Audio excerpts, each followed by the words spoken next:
I request the students to settle down. I request the students to put their mobile phone in the silent mode or switch it off.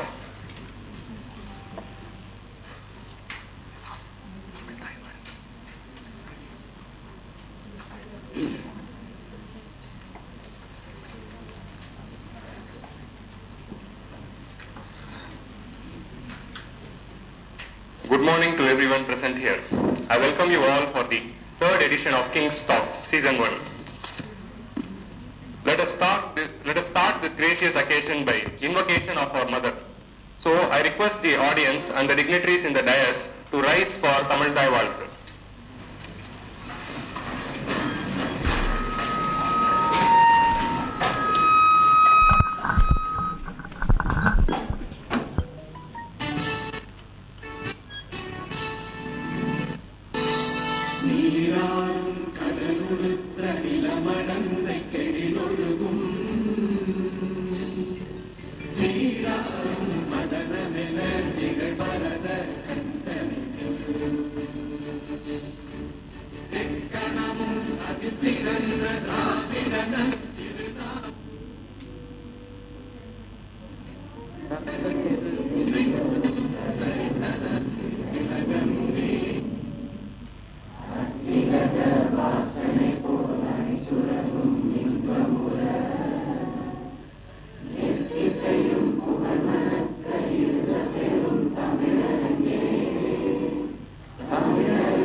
Thank you.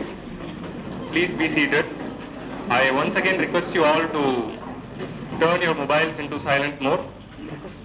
I welcome Mr. Naresh Gupta, former election commissioner who has just recently arrived.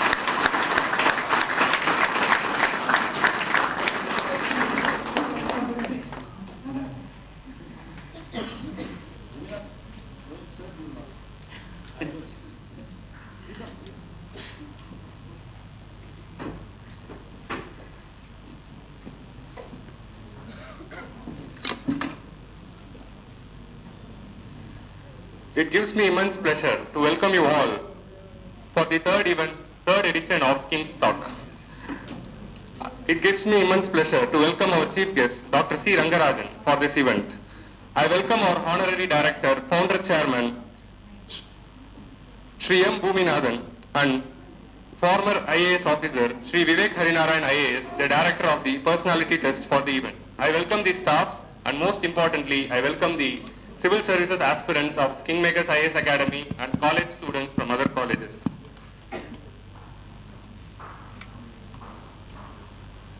So now, let us start the third edition of King's Talk event. Tiruvallur says, Selvathul Selvam, Sevich Selvam, Achelvam, Selvathul Ellam Thalai. Among all the wealth a person can get, the wealth acquired by the listening skills and the wealth acquired by listening to knowledgeable person is the superior to all wealth. So King's Talk is one such event which provides the wealth of listening and the wealth of knowledge to the civil services aspirants. King's Talk is a unique initiative of KingMakers IAS Academy which aims to mold the aspirants' outlook by conducting lecture series on various issues of the nation. One special aspect of this event is that all the speakers of this event are the great personalities and experts in their own fields. Hence, it not only builds the opinions of the aspirants, but also it acts as the intellectual inspiration, and it is a way for the personality development. In the first edition of King's Talk, we had former Union Finance Minister Shri Yashwant Sinha, who spoke on role of civil services in Indian democracy and various issues of the Indian polity. In the second edition of King's Talk took place in Raj Nivas, Puducherry, where Lieutenant Governor Dr. Kiran Bedi spoke on ethics and integrity for civil service aspirants. Today, in the third edition, we have here Dr. C. Rangarajan, former Governor of RBI and Governor of Andhra Pradesh, here in KingMakers IAS Academy to talk on reviving of Indian economy.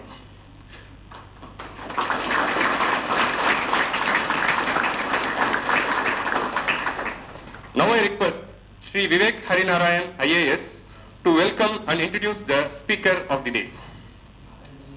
Thank you, Adil. Good morning to everyone, and special welcome to our special speaker of the day. Can't call him chief guest because he's chief indeed, but guest no, because he is a person who belongs to students, who's a person who's part of academia, who's been a prolific writer. So he's one of us. So please put your hands together and welcome with a big hand to C. Rangarajan. If there is a person who can truly be called multifaceted, I think it is Dr. Rangarajan. So, an academic par excellence, started as a student in National College in Trichy, went on to study and graduate from Loyola College and here in Madras itself, a PhD from the University of Pennsylvania, Minister 2005-2014. The most important thing which I think all of you should remember and recall, he started as a deputy governor of the Reserve Bank of India in 1982, was there in 91. Then from the critical years, probably the most critical years in the post-independent India, which is the 90s, the early 90s era. And Dr. Rangarajan was the one at the helm of affairs from 92 to 97. Of course, his the work and contribution, so he moved from he's a twice governor. He's been governor of the RBI plus the governor of Andhra Pradesh. Very rarely do we find people who have twice gubernatorial positions. And of course, he has spearheaded the entire thinking that there is an immense power that lies in the people. There is an immense power that lies in us. Now, I think, and that's what I want your children to challenge him. Because he turned the entire thinking on its head, from the earlier philosophy that the commanding heights of the Indian economy should be with the government. Here is an officer, gentleman, academic, writer, par excellence, who went back to the people and said, no, real power lies with the people. And therefore the liberalization of the entire economy, the unleashing of the power of the private sector, market-driven economy, all that was a mindset which at that moment of time was something so unique that some of us who are sitting here today can't even imagine the length and breadth of the challenges that you must have faced at that point of time. It was incredible, and he has done it all. Today, of course, he is the chairman of the Madras School of Economics, the Chancellor of the University of Madras, winner of several awards, including, as I said, the highest that you can think of, which is the Padma Vibhushan, which was given to him in 2002.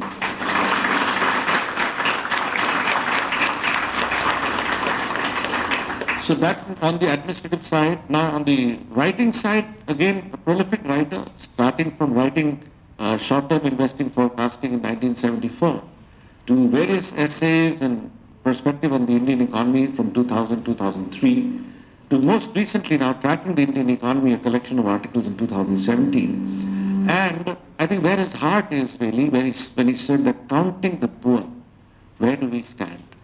I think it's the poor that is dearest to his heart. Not just poor in terms of economic resources, but poor in terms of accessibility to resources. I think that's the great thing that he is really concerned about. So ladies and gentlemen, without not wasting more time, because I think we'd like to hear more from Dr. Rangarajan, put your hands together once more, welcome him, and I will now request Dr. Rangarajan to talk about the Indian economy, the status, its revival, or whatever it is. But before that, may I request Mr. Bhuminathan to kindly hand over a small token of appreciation by handing over the bouquet.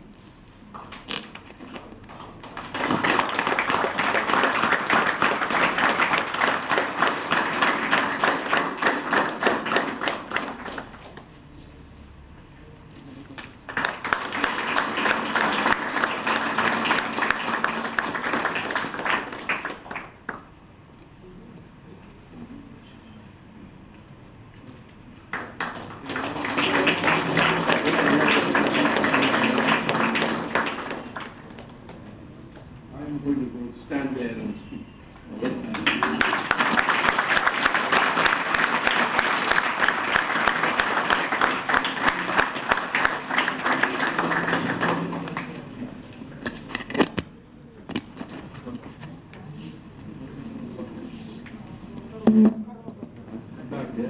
take the questions. That's it.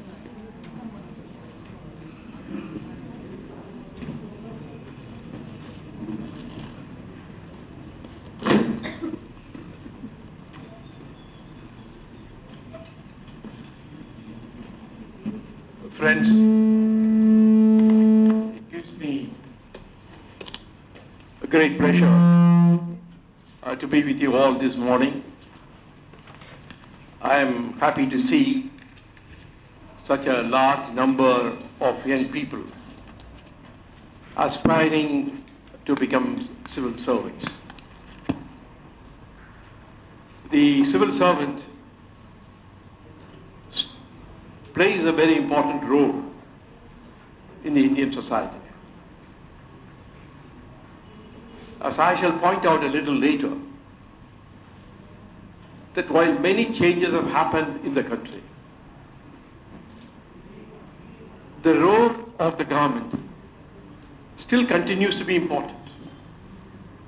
In some sense, the role of the government has changed from what it was, let us say, prior to 1991. Nevertheless, the importance of government and the importance of delivering the services which the government wants to deliver, the civil servant still plays an important part. And I do hope that all of you will become successful. But as you become civil servants, you will also remember that you all owe something to the society. And it is important that the need, the recognition of service to society must be dominant in your mind. Youth, it is very often said, is full of idealism and ambition. Idealism without ambition may not achieve much. On the other hand, ambition without idealism can be dangerous. I only hope that you combine the two, idealism and ambition, in the right proportion. I shall spend some time this morning talking to you about the current status of the Indian economy and what can be done to come out of the slowdown that we are experiencing. The reference was made to the crisis of 1991. In 1991, India faced a very severe economic crisis triggered by an acute balance of payments problem. And the crisis was converted into an opportunity to bring about some fundamental changes in India's economy. The dominant thought in the economic literature in the 50s and 60s was that the state had an important role to play and that it should act to correct what came to be described as market failure. Market failure essentially means the inability of the market to function effectively for various reasons. It may be because of the myopic character of the participants, or it may be because of the institutional arrangement required for an effective functioning of the market is not there. So there could be many reasons for market failure. But whenever there is a market failure, the government must step in. And it was felt in the 50s and 60s that the role of the government is important, and it had intervened, so to say, in almost every aspect of economic activity. Without going into great details of the 1991 crisis and so on, I would only say that the reforms introduced in 1991 made a fundamental change with the structure of economic policy in three important ways. First, the new economic policy dismantled the multitudes of controls and regulations which existed. Prior to 1991, many of you may not even be aware of what the conditions were at that time. Any reasonably large enterprise will require a license or a permit, not only what to produce, but also how to produce and where to produce. Post 1991, the multitude of controls were given up. And that is what many people used to call the license permit Raj, which was replaced. That is one. Then number two, the role of the state underwent a change. As I said earlier, in the 50s and 60s, the policy makers perceived at that time that the state has a very important role to play. And it had to capture not only the commanding heights, but the commanding heights were not few, but many. So there was a clear perception in the 50s and 60s that the private sector had a role to play, and that is why we call it a mixed economy. But nevertheless, the role of the state is all important. I think that is what got changed in 1991, the role of the state. I can spend a lot of time on that, but I would only again summarize by saying, in an economy, the state can play three roles: as a producer of marketable goods and services, two, as a regulator, three, as a producer of public goods and services. What was the change that came? The role of the state as a producer of marketable goods and services was phased out. No longer produce steel, whatever we are producing or whatever mills were there, continue. But we don't set up new steel mills. We don't set up any commodity for which a market exists and the private enterprise can come in. So the role of the state as a producer of marketable goods and services is coming down.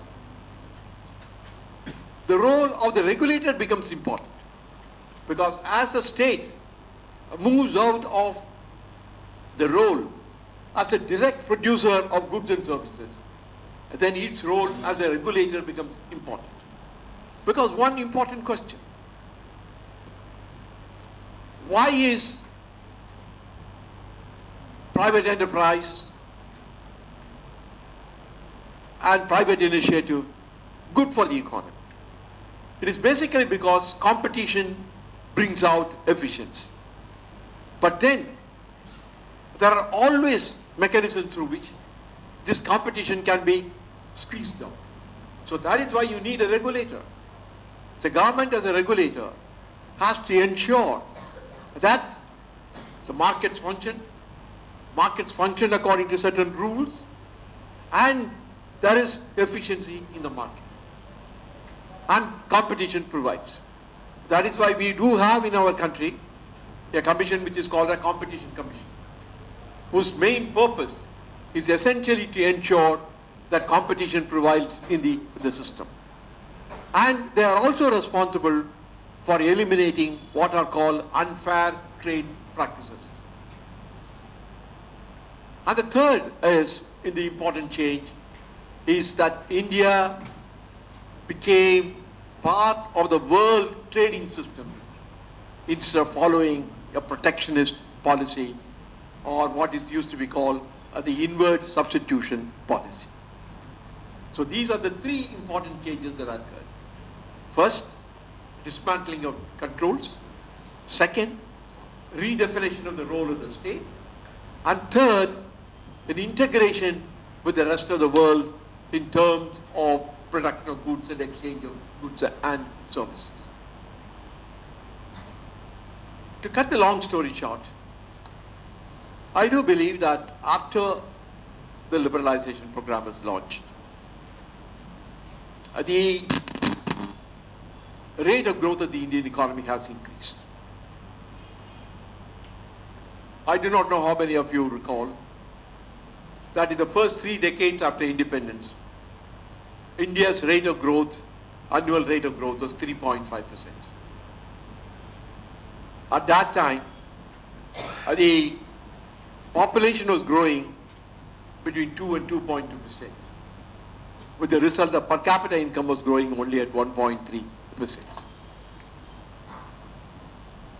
In the 1980s, the growth rate picked up 5%, but then it also ended up in the crisis of 91, 92. Post 1992, the rate of growth of the economy has picked up.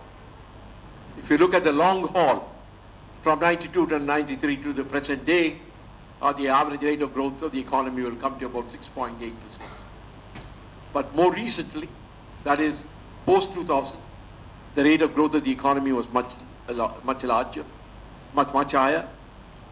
Between 2005-06 and 2007-08, in the 3 years, the average rate of the growth of the Indian economy was 9%. That's a big jump. And if you take the 5 years from 2005, 6 years from 2005-06, the average rate of the growth of the economy was between 8 and 9%. Therefore, there is substantial evidence to show that the rate of growth of the economy jumped as a consequence of the liberalization program.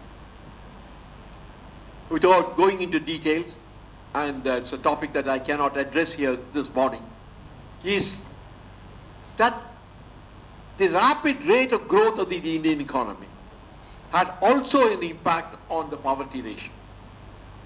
I strongly believe the one way of eliminating poverty is by growing strongly. If you are growing at 3.5%, it is tough. It can't do that. But if the economy is really growing between 8 and 9%, and if the population growth rate, as you know now, is what, 1.1% or something like that, then the per capita income grows at about 6% or 6.5%. Then it is possible to eliminate poverty. For example, South Korea.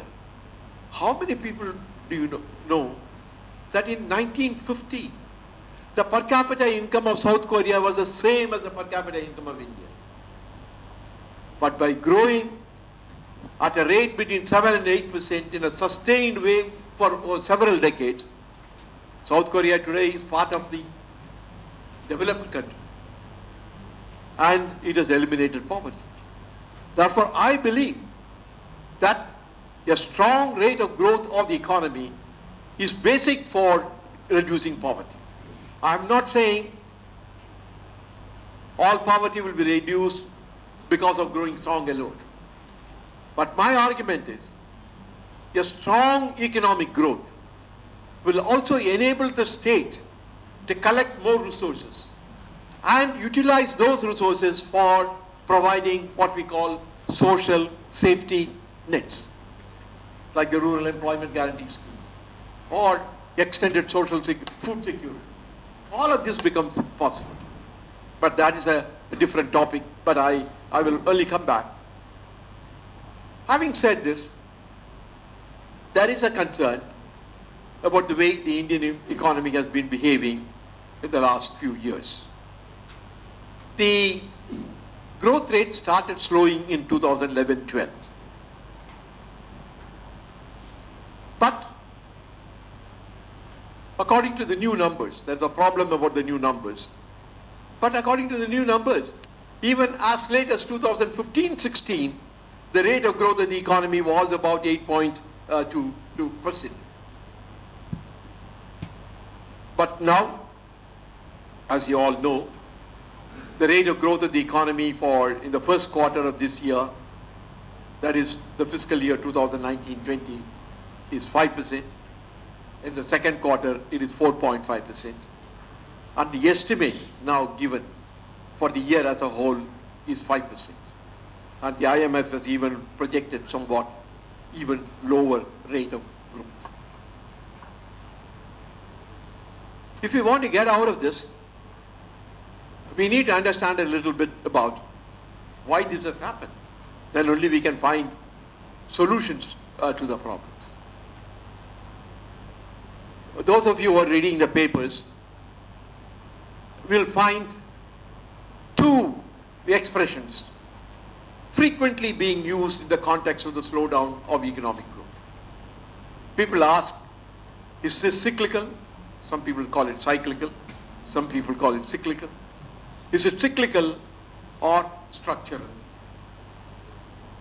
Is this slowdown in the economy, which has come down, in fact, from a very strong growth of 8 to 9% about a decade and a half before, to 5% and 4.5%. Why is it?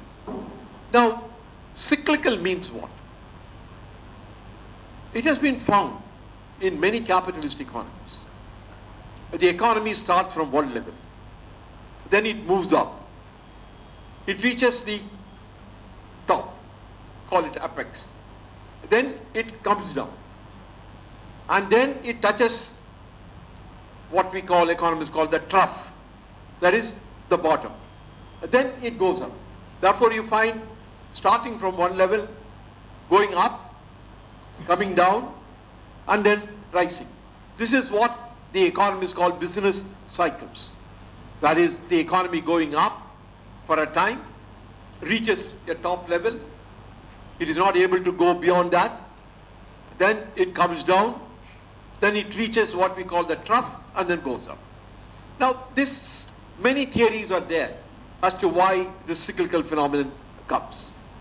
Because when any economy starts growing very strongly, all the resources get utilized, and therefore we reach a point when there is what is called overheating of the economy, and once the overheating of the economy comes, then it begins to slip down. It slips down, and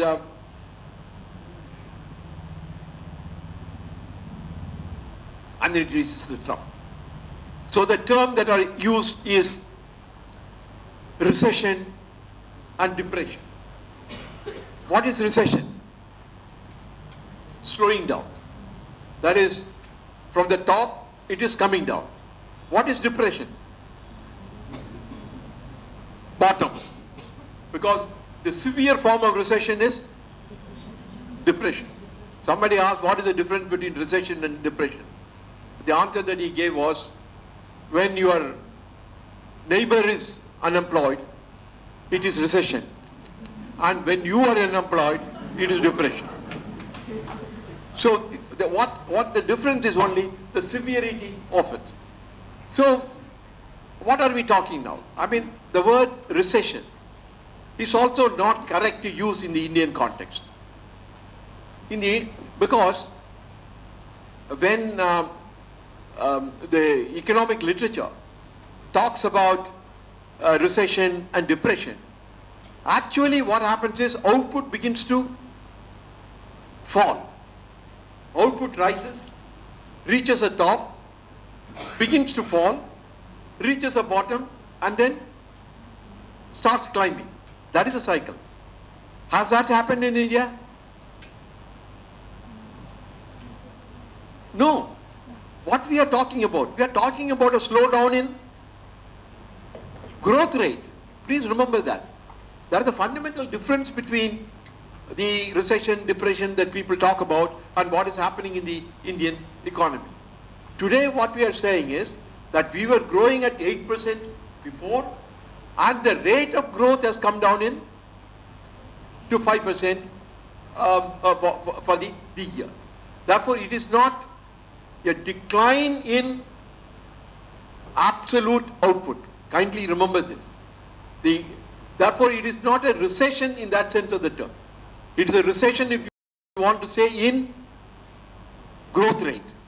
It is not a recession in absolute terms. In 1930s, when the world economy experienced depression, output actually fell. That is, from the level it was in 1932 or 33, actual output fell in 1936 and 1935. That is not what is happening. What is happening is, that is why I use the word slow down. Slow down in what? Slow down in growth rate. Now, why is this slow down in growth rate? Because that is the critical question that you have to ask. So, in some sense, part of the problem lies in the very rapid growth that the economy witnessed earlier. There was an overheating of the economy, and then it came down. And when you were reading the newspapers in 2014 or 2013, people will also used to be talking at that time about the fact that the government at that time was under severe pressure. There were talks of corruption, graft, and so on and so forth. And there is also, people used to talk about what called policy paralysis. I don't know whether you have heard that expression. All of that people were talking. So in some sense, quite a large number of factors contributed to a slowdown in the growth. So this is cyclical. What is structural then? Structural is what happened in 1991, where we say fundamentally there is something wrong with the way the society is organized, and therefore those structural deficiencies are contributing to decline in growth rate. So we need to change it. Now, is there a structural deficiency in the India's economy today? Let me take you through one point. The investment rate of the economy has also been falling. The technical term that economists use for the investment rate is the gross fixed capital formation rate. Do you understand the term? Gross fixed capital formation rate. Why is it fixed capital market rate? What is investment? Investment is expenditures in the form of land, building, and what is the third important element? Machinery. Okay, what is an investment? Ultimately, you look at a factory. What does it comprise of? It has land, it has building, and it has machinery. Technology comes with the machinery. So that is what is gross fixed capital formation. Now the gross fixed capital formation rate was something like 34.3% in 2011-12, and as of a recent period it has come down to 27.8. What is the decline? 6.5%. The investment rate in the Indian economy has fallen. When investment rate falls, what happens? Growth also comes down. Because growth comes out of what? Investment, right? I mean, any economy can grow only if you invest more. How does it happen even in private enterprise? You invest, then you grow. Therefore, the investment rate has fallen, and that is what has led to the fall in the growth rate. So my estimate is, because of the fall in the gross fixed capital formation, assuming an incremental capital output ratio of 4:1, the potential rate of the growth of the Indian economy has fallen by 1.6%. So that is what has happened in the system. Therefore, there are cyclical factors. There are structural factors. One second, there is another term that you must have been coming across. Cyclical factors are also associated with what? Weak demand. I think you must be hearing that expression very often, right? Weak demand. What does that mean? Because when the economy is growing fast, it has reached the top, what has happened? It has a lot of capital. It has built up capital capacity. Then, why does it fall down?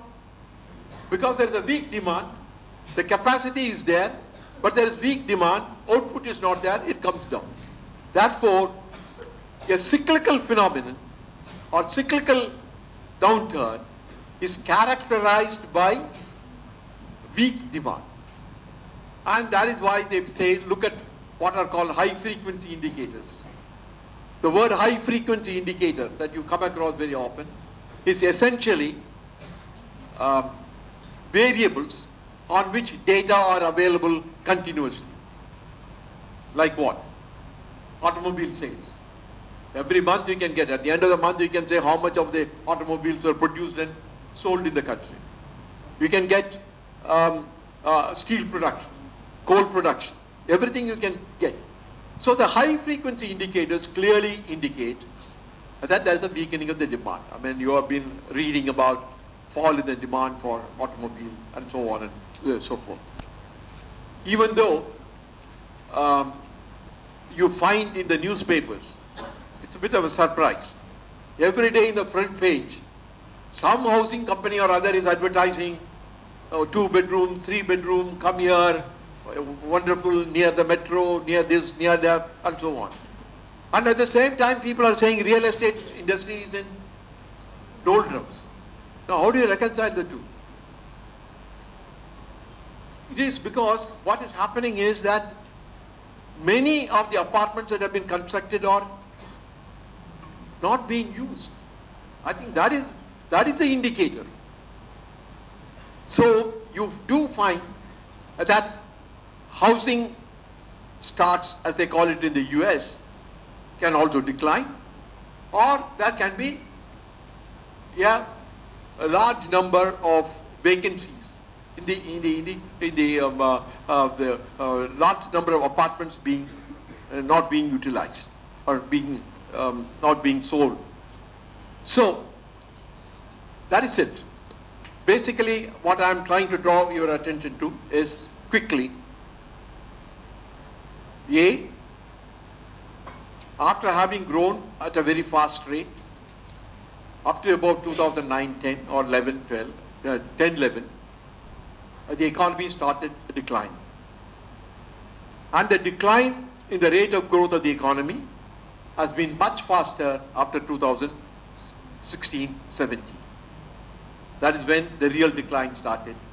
And the quarterly rate of growth has now come down to 4.5%. It has the elements of a cycle. It has also the elements of structural problems. The fall in the investment rate is a structural problem, whereas the weakening demand is a cyclical phenomenon. Both have contributed to the decline in this. Very quickly, what is the answer to such a problem? What are the tools that are available in order to address such a problem? First, monetary policy. What can monetary policy do in a situation like this? Basically, what are you asking? Monetary policy should stimulate what? Demand, right? I mean, the argument is that there is a weakening of the demand. Therefore, they say you stimulate demand. So how can monetary policy stimulate demand? Huh? Reduce the policy rate. Okay? They're reducing the policy rate. Therefore, people can borrow more easily because the rate of interest has fallen. Here there are two things. People can borrow only when what? Banks can lend. Now therefore, the attitude of two people are required here. The banks must be willing to lend and the people must be willing to borrow. Now, as you all know, you must have read this, that the policy rate, repo rate as they call it, has been reduced from 6.5 to 5.15, that is about 135 basis points. It has been reduced from February 2019. But has the demand picked up? Not. There are two problems there. One, banks have also not been able to reduce the lending rate as much as the central bank has reduced the policy rate. Why? Because the banks have another problem. They have a high level of non-performing assets. Do you know what is meant by non-performing assets? You must be hearing this expression so often, right? That is where the borrowers are not able to repay. Therefore, that asset, what is the asset we are talking about here? The loan. The loan given is not generating the income, and that is why it is called non-performing. Okay? So the non-performing assets are high. Now this you can once again blame the fact, blame the reason for that once again is there was a time from 2005, 4-5 for about almost 7-8 years the economy grew very rapidly, and the banks also gave so much of a loan. And will you blame the banks for giving loan?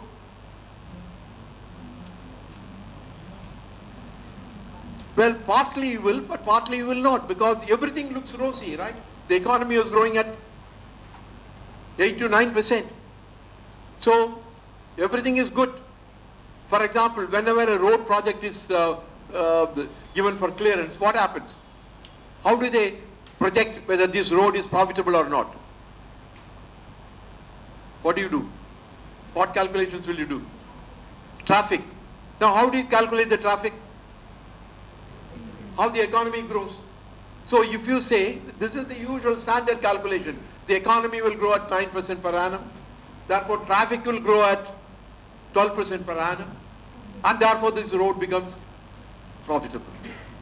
Now once the growth slows down, what happens? The projects which are deemed to be viable do not turn out to be viable. There's an old saying in the banking literature, bad loans are sown in good times. Because that is what happens. Every time when the economy is doing well, when everything is going good, everybody wants to lend. So that is, that's a whole story which I can talk about at some other time. But basically, you have a problem. Even though the central bank has reduced the policy rate, banks are unable to pass on fully. But even if banks are willing to pass on, whether the borrowers are willing to borrow at that rate, because it all depends upon what their assessment of the economy is. If they think that the economy is not growing fast, they may not take the loan. So there is an old saying again that like the famous saying, you can take the horse to the pond but cannot compel it to drink. So you can make available more money, or what the usual expression that they have nowadays, liquidity. You can make more liquidity available, you can reduce the rate, but you cannot compel the fellow to take it unless he feels it's the thing. And that is why in central banking there is always a problem. There is an asymmetry in it. You can control inflation better, but you cannot stimulate the economy that easily. And that is why one description used to be that the central banking system has efficient brakes, but the accelerator is uncertain. So that is what has really happened. So monetary policy has its limits. Certainly they have lowered the rate, and that's what will happen. Now very quickly, obviously the monetary policy should continue to be, what is the expression that they use nowadays? Monetary policy stance. What is the stance of monetary policy? Accommodative. You find that very often, yes? Accommodative. That's what they want to do now, because then the loans can be given and so on. Therefore, monetary policy has adopted a policy which is one of accommodative. That is a good, that's a correct policy to follow. but it may not reach the full effect unless the borrowers are willing to borrow. Second, fiscal policy. So the budget is coming and everybody is talking about it. What can be done through fiscal policy? Do you know one economist who became very famous because of the depression? Huh? Nini. Famous in the depression of the 1930s. Keynes. Keynes became very popular in the 1930s after the depression. So what was the suggestion? Do you know? Increase government expenditure. Because what they say is, that is the economy going. Demand has fallen. Demand from where? From whom? From the people. Therefore they say that if the economy has to be pushed up, somebody has to add to the demand. And that can be done only by the government. That is why the government starts what is called public works program.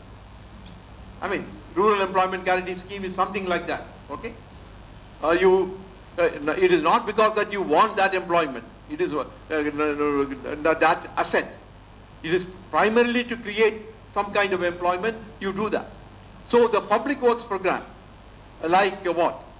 What is the most important public works program in 1930s? Do you remember? Depression. That, but also the roads. The highways became the most important. Highways and other things you construct. So who can construct that? Only the government can do it. And government will incur the expenditure. It will create the demand. And once that demand comes, the economy will start pushing up. Then it catches. I mean, I think it is always cumulative effect. So one standard argument in the literature is whenever there is a weakening of demand and the economy is slowing down, one way out is to expand government expenditure and through that expenditure expand demand. What expenditure? As they said, any expenditure is okay. Let the government spend, then automatically it will go. And for that there is an old expression that any expenditure will do, and that is digging holes and filling it up again. Do something, whatever it is, you dig and then fill, but there is expenditure. My argument on this is, I have written on this, that you can follow the Keynesian prescription up to a point. I do believe that one way out of the problem is to increase government expenditure. But I would like to add, let all increase in government expenditure be in capital expenditures. Because, as I told you in the beginning, we have a phenomenon, twofold phenomenon. A fall in growth triggered by a fall in demand. And there is also a fall in investment rate. Remember, I told you that. Fall in investment rate. Therefore, the best way to solve the problem is increase government expenditure, but ensure that all increase in government expenditures are in the form of capital expenditures. So that is my modification, and I have written on this. Now,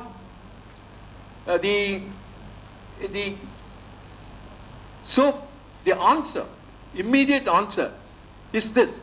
But this is not the whole answer. There are problems with this. How does the government increase government expenditure? What do?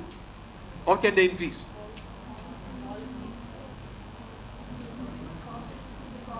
No, you can have projects, but where is the money? Where is the budget? Huh? Yes, I'm sorry. Huh? What's it? No, this investment and all is not even happening. Do you know what the disinvestment in this year is? The budget provided 1 lakh crore, and they have done 15,000. So there is so they put all Air India, everything into the disinvestment. Nothing is happening. So that is not the way. So you have heard of the word deficit financing? That's it. That is, you increase the deficit of the government because it can spend only out of what? Revenues, right? Tax revenue. That is the source of income for the government. Now, that cannot be increased because the economy is not growing, therefore you will not get it. Therefore, the revenue of the government will remain more or less the same. Some non-tax revenue also will remain the same. But if you say increase the government expenditure, what will happen? There will be only a bigger difference between revenue and expenditure. That means it is larger deficit. Larger deficit means what? Larger borrowing. That's it. Deficit means what? You have to get money from somewhere. So larger deficit means larger borrowing, and some people would say borrow from the Reserve Bank. So that is what will finally end up with. That if the government expenditures keep on growing and the revenues are not growing, you will end up only with borrowing more, either borrow from outside, of course if you can borrow from other countries, fine, or you borrow from the Reserve Bank. So deficit financing will increase. So that is why there is a debate on whether the government of India's fiscal deficit should be at the mandated level of 3% of GDP or it should be higher. I have also argued that in a situation like this, the deficit can go up. I have argued up to 3.6% of GDP. So to that extent, there will be some support from the Reserve Bank, and that has come in the form of higher dividends and all that. I mean, that's another story. Therefore, one way of doing it is increase, but then don't overdo it. I think that is the other issue, because if you overdo it, you will end up with inflation. So that's the other problem that will come up. So let me wind up here and take questions from you rather than going on talking. There are many, many more things to talk about. But I think there is one other issue that if you want to lay the foundation, foundation for a higher growth, this is not enough. What I have said is enough to do what? To stimulate demand and keep the economy moving, come out of the slowdown. But if you want to sustain the growth rate at 8 to 9%, you really have to do the reform agenda more vigorously. For example, GST is a very interesting experiment. I think GST is the appropriate thing to do, but we have messed it up in the way in which we have introduced it. But I don't blame the government of India alone for it. It's a mess up because a GST is a tax measure on which agreement is needed from where? From whom? Huh? No. From all the state governments. You have how many state governments? So many of them. So to arrive at an agreement with all of them and creating it is a problem. I mean, I think it is not an easy thing. And you always end up with a compromise which is perhaps not desirable. I think that is what will happen. As somebody said, camel is an animal which was put together by a committee. So that is it. That's what will happen. Every member will ask for something. You will do this. So one member says that this commodity is an essential commodity. Therefore they put it under the lowest rate. And some other says, no, this is also an essential commodity. All right, please him, put it there. So we have ended up with a mess as a consequence. we should go back to 3 rates. There are countries in the world where there is only 1 rate. We should go back to a system where there are only 3 rates. And if the GST is to be revenue neutral, we must be willing to put some of the commodities, only a few limited commodities in the lowest slab and put the other things. So we need to do a good relook at GST reform. I think that's the reform that has been introduced. But we need to look at it more carefully. I think there are reforms which are needed in the area of agriculture, more particularly marketing. Because now and then we always hear that the problem is onion prices have gone up. And then there is also a problem, onion prices have fallen, or pulse prices have fallen, and so on. Today you saw the news item, onion prices have fallen by 35%. So we really need a good agricultural marketing reform mechanism. I think this is really, we are in a mess. So there is a lot to be said in terms of reforms. So I would conclude by saying, look, we have a problem of slowdown. Part of the slowdown is also a consequence of the fairly rapid rate of growth of the economy in the earlier period. There is a weakening of demand combined with a fall in the investment rate.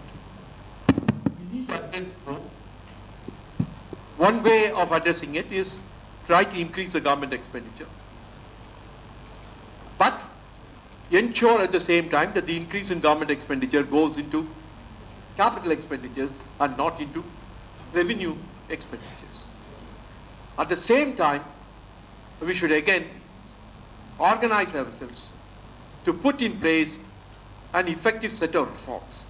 I think governance reforms are also very important. I think this is when we talked about, and governance reforms are the ones which government have to do in terms of the delivery system, in terms of how quickly the government implements many things.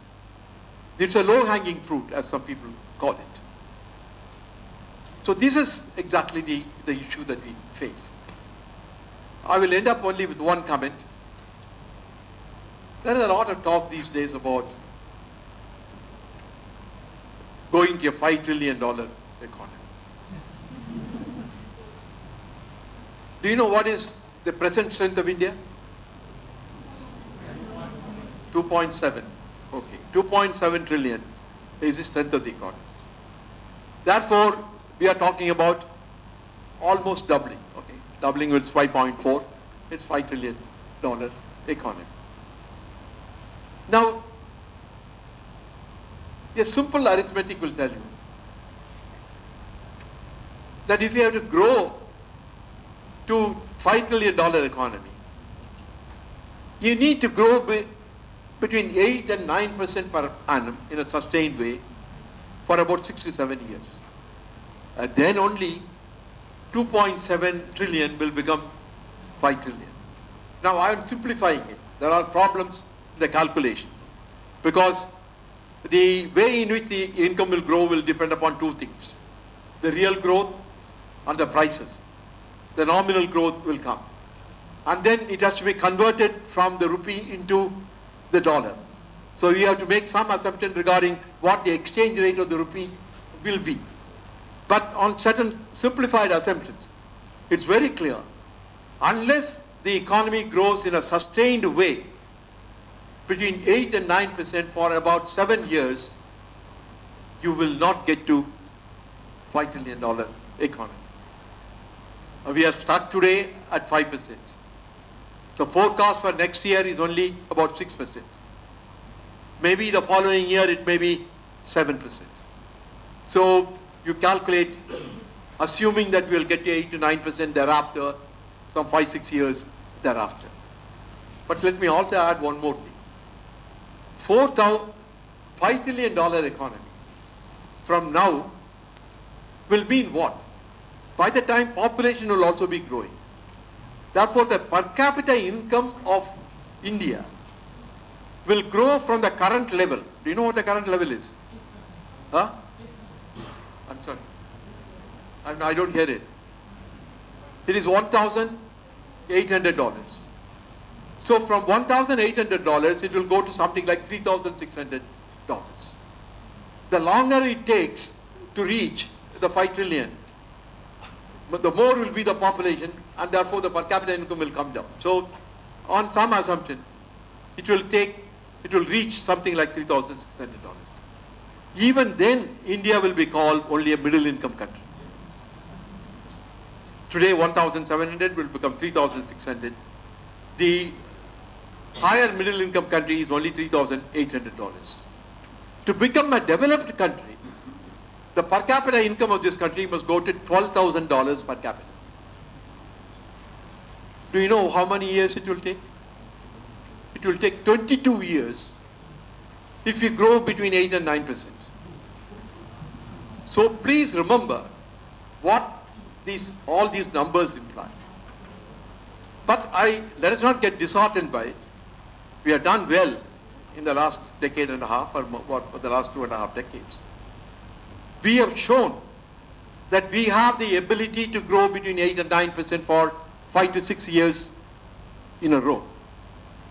Therefore, the potential rate of the growth of the economy is there, 8 to 9%. We have to recapture it. If you do it, we can get to the $5 trillion economy. And that all depends upon when we get to 8 to 9% and how we sustain that 8 to 9%. Then I would say also the poverty ratio of the country will come down as a consequence. So that is the problem that this country faces. That is the problem that economists have to point out. So it is up to the people and to the polity to to join hands to achieve that goal. Okay? Thank you.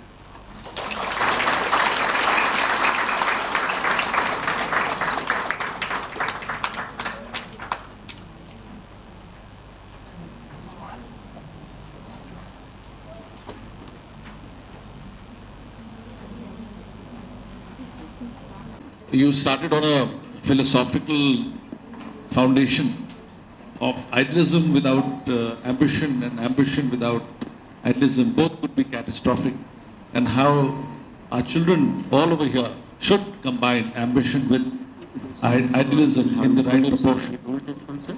Yeah, okay, okay, yes.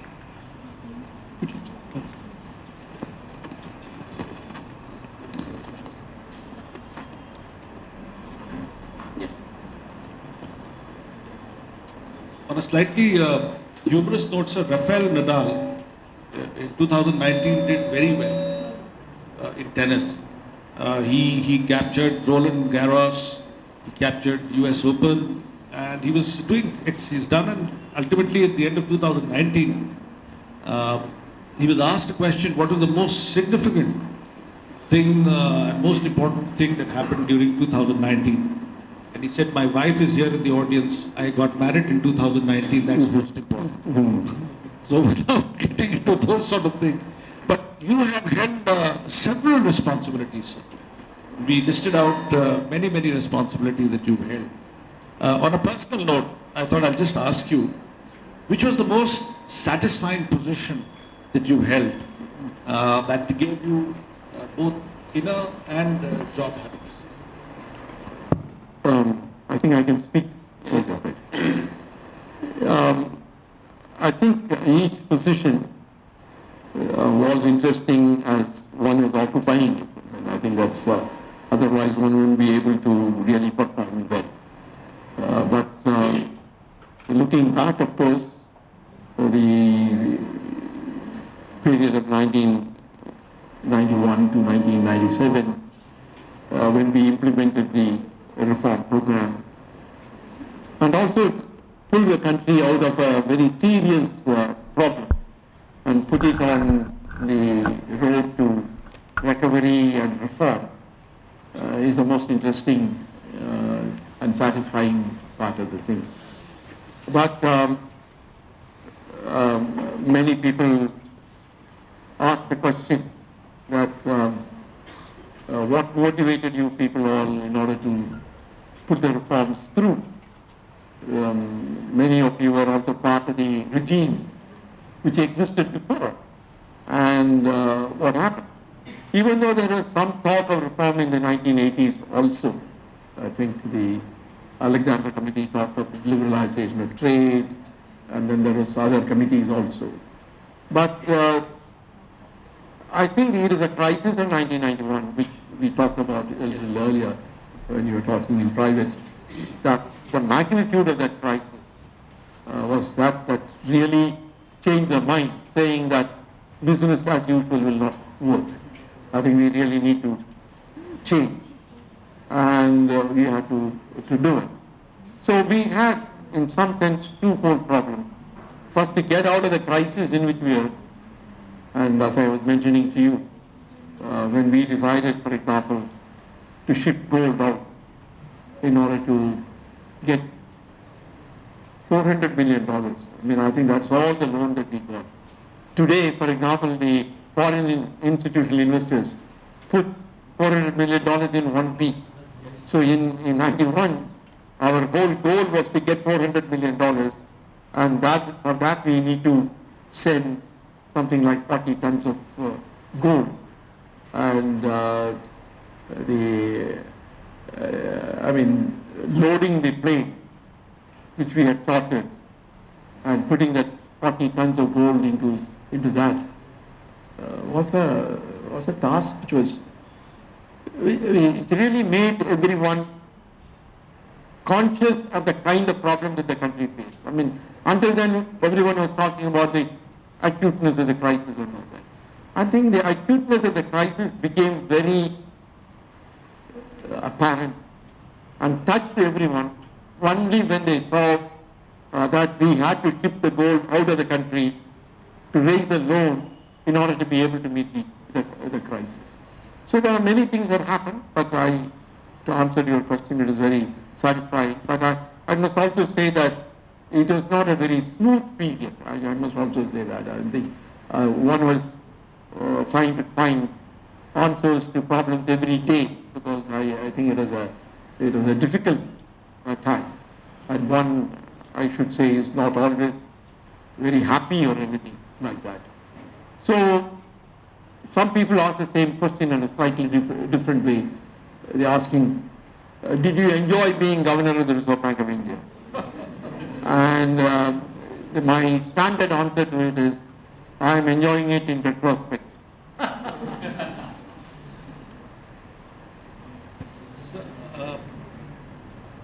Just to continue on that conversation a little bit.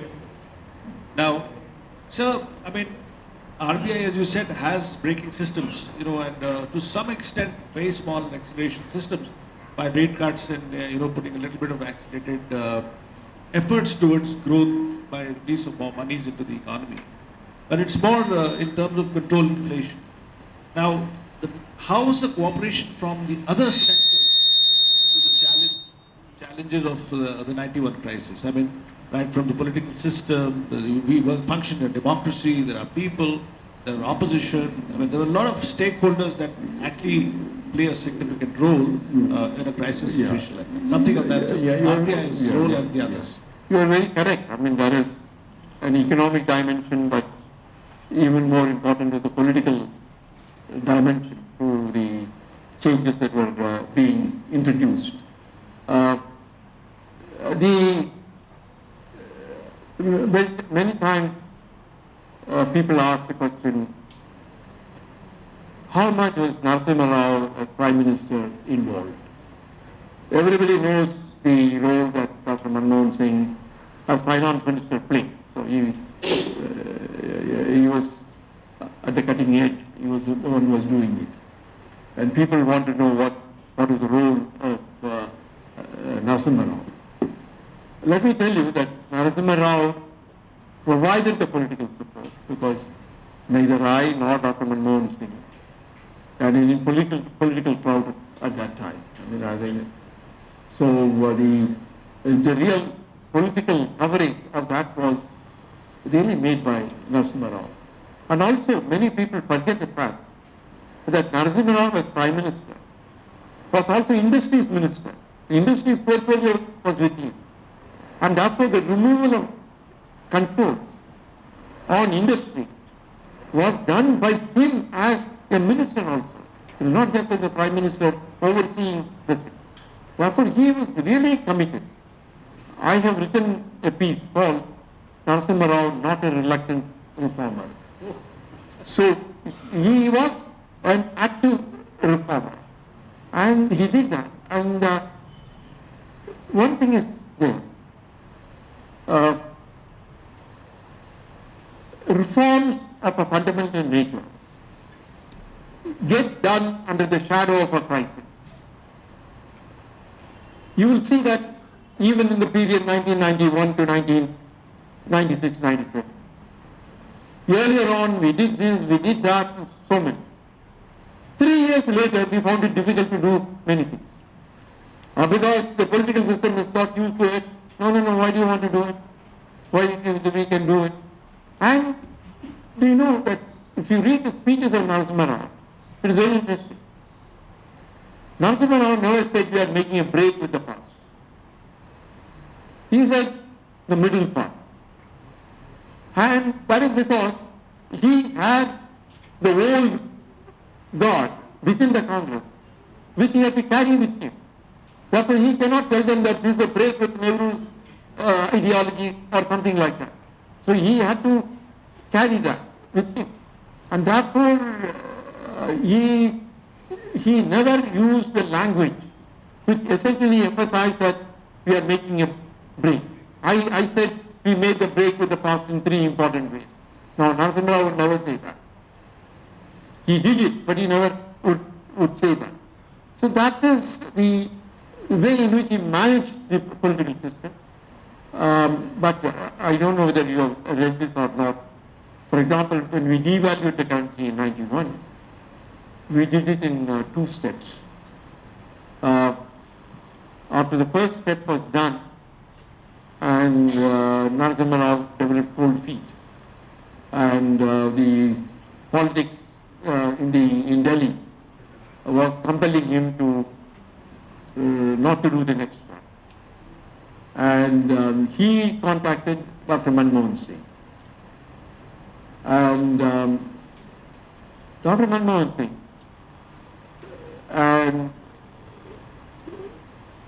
was trying to contact him. And I was not available. And no. Let's not say everything. So the point is that at 9 o'clock or 9:15 on the morning of the second thing, Manmohan Singh could not hold back. So he called him. And then I told him, I have done. So by that time the second one is done. And he simply told Narasimha Rao, I was not able to contact Rangarajan. So it has been done. So there are political pressures that were operating at that time, but Narasimha Rao took care of that. And sometimes I do believe that we are not giving enough credit to him. I think he really was part of the whole program. Without him it could not have been done.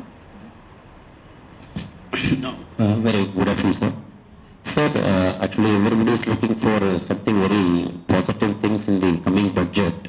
So as an economic advisor, what are you looking for some good things in the budget so that we can see at least we can see 6 or 7% growth in the coming year? Well, I more or less indicated what I am thinking of, namely that the budget should do something not only to correct the slowdown, but also lay the foundation for a faster economic growth. So they should do something in order to stimulate the demand and stimulate the economy, and at the same time take steps which will enable the country to grow at a 9% and so on. I think something on GST, something on the reforms that I mentioned, they should do. I have, as I mentioned already, will not mistake the government.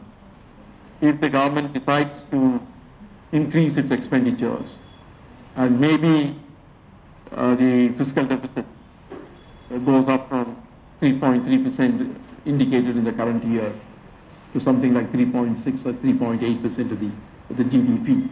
Because I do think that without some stimulation of expenditure on the part of the government, it's not really going to, the economy is not going to turn around quickly.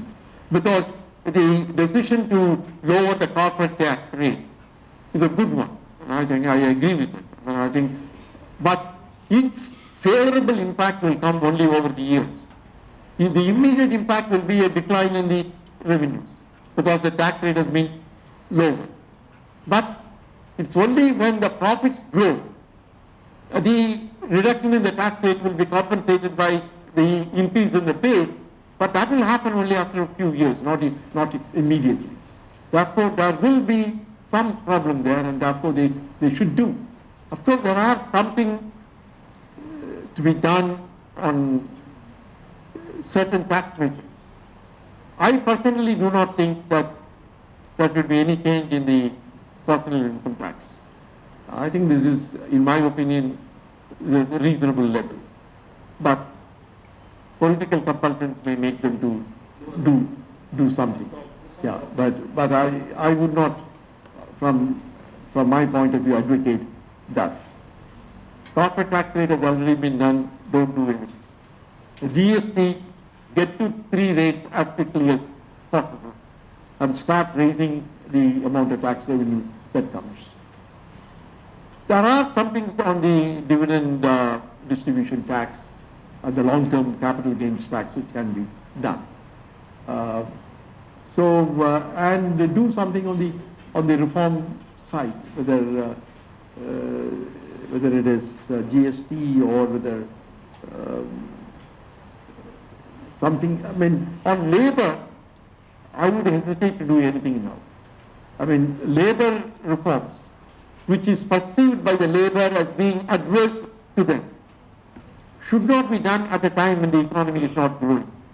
But when the economy is growing, the employment is increasing, then that's the right time to do those changes. I would not advocate that.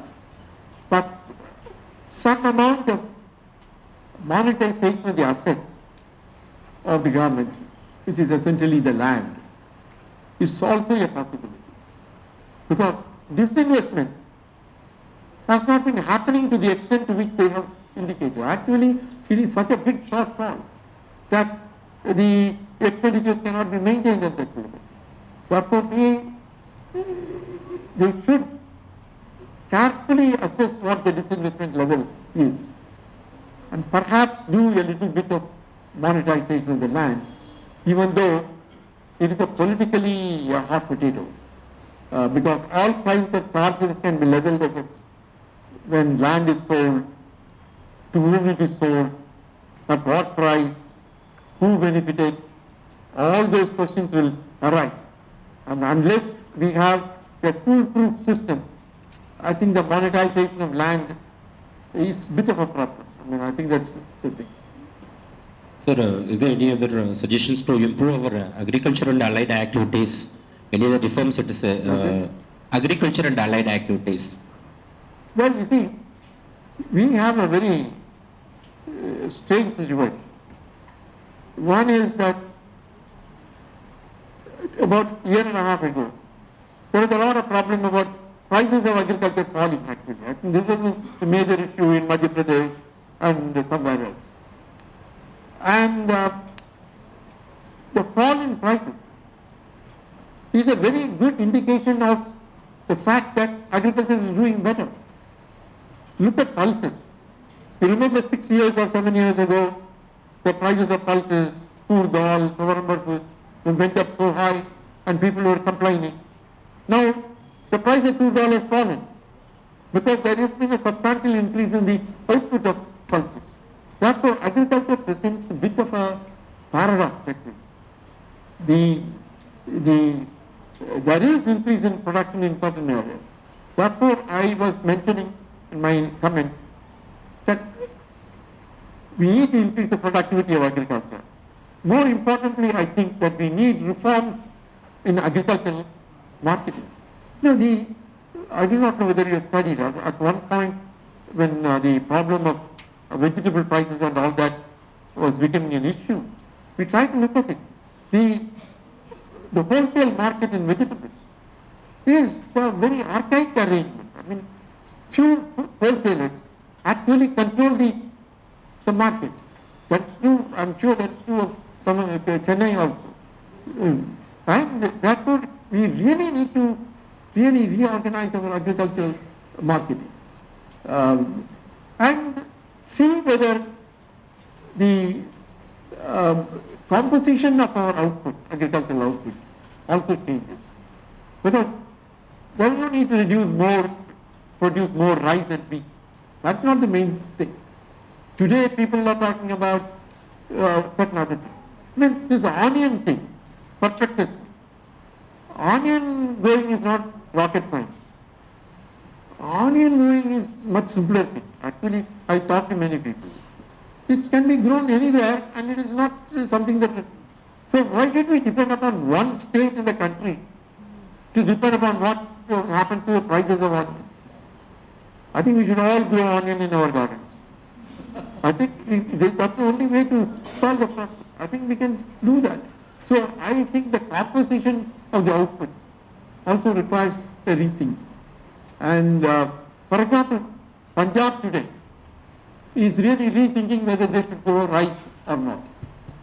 They are thinking that the water level in Punjab is going down. And they think that growing rice is not the right thing to do in Punjab. But it is good because Punjab grew rice and they never ate rice. So everything was coming right. So that is the advantage. But I think we really need to look at that. So you mentioned about Can employment. you get me the water? Yeah, but I can't stretch my hand. Yeah. Yeah, thank you.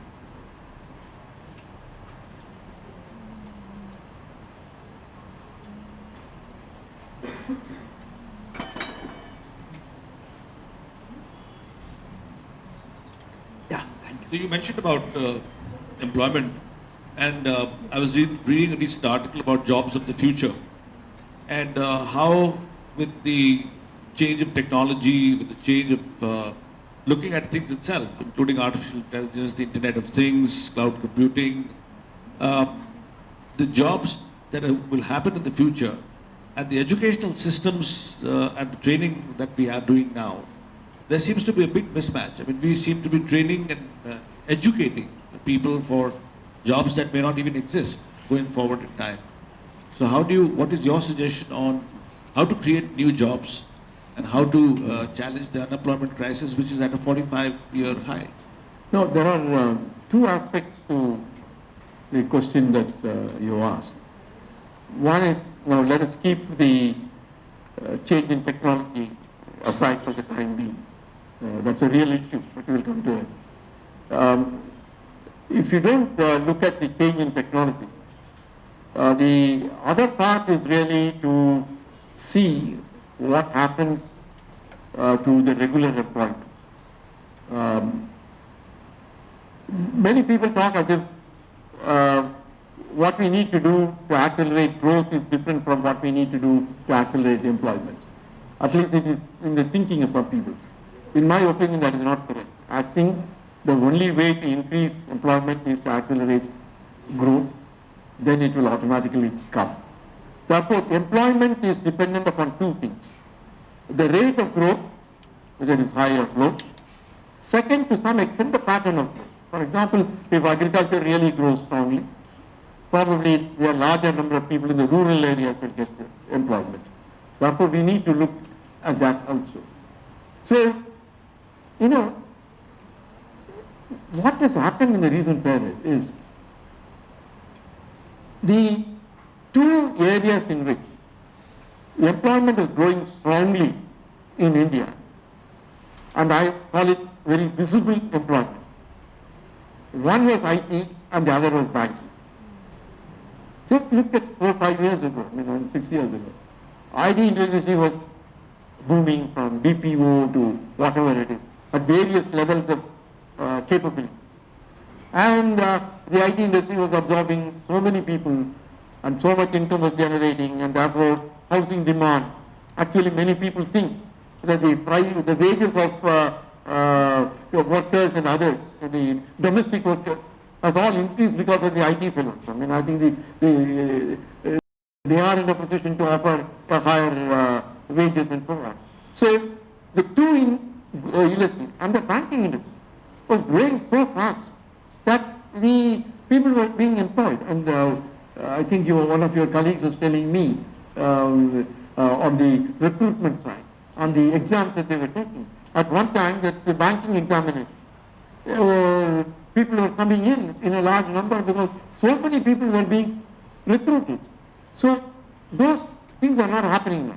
In fact, one of the reasons why people talk a lot more about unemployment now is the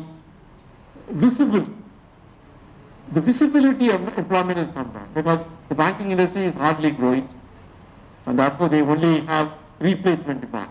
They don't have original demand, so to say. And the IT industry is also doing it only in a small way. Therefore, the strong growth in some of the service sectors is the only way in which we can really create more employment. Because the service industry, by its very definition, is much more labor intensive than the others. Whether it is hotel industry. You have servers, you have others, and so on and so forth. So you really have the service industry growing at a more rapid rate than usual. But then there is a fundamental problem that you are raising about what is happening to change in technology. This is a problem that confronts not only us in India, but also in the developed countries. In fact, the developed countries are even more afraid of what is happening. So long, technology or the technological change was replacing what is called repetitive labor. Whatever you were doing by hand, it got replaced being done by machines. So that is repetitive labor became substituted by technology. Now we are reaching a stage in which technology is replacing the mind. Because artificial intelligence essentially says that what you are doing through your mind, I can also do. So what they call machine learning and all that is basically substituting what men will be doing, and therefore men and women will be doing. Therefore there is a fear, for example, that a lot of work done by middle level in industry could be replaced by machine, in which case there is going to be a real tremendous problem. And the kind of labor that will be required at the other end, which uses artificial intelligence, will be of a different quality. I think that will be the most sophisticated learning that will be required. So that is why in Western countries, today they are talking about 4-day week. So we had 7-day week, then we had 6-day week, Saturday was a half day, 5.5-day week, then we came to 5-day week. Now they are talking about 4-day week. Because what you want to produce, it can be done in 4 days because machine is really replacing many things. So what the humanity and society will do faced with that problem is different.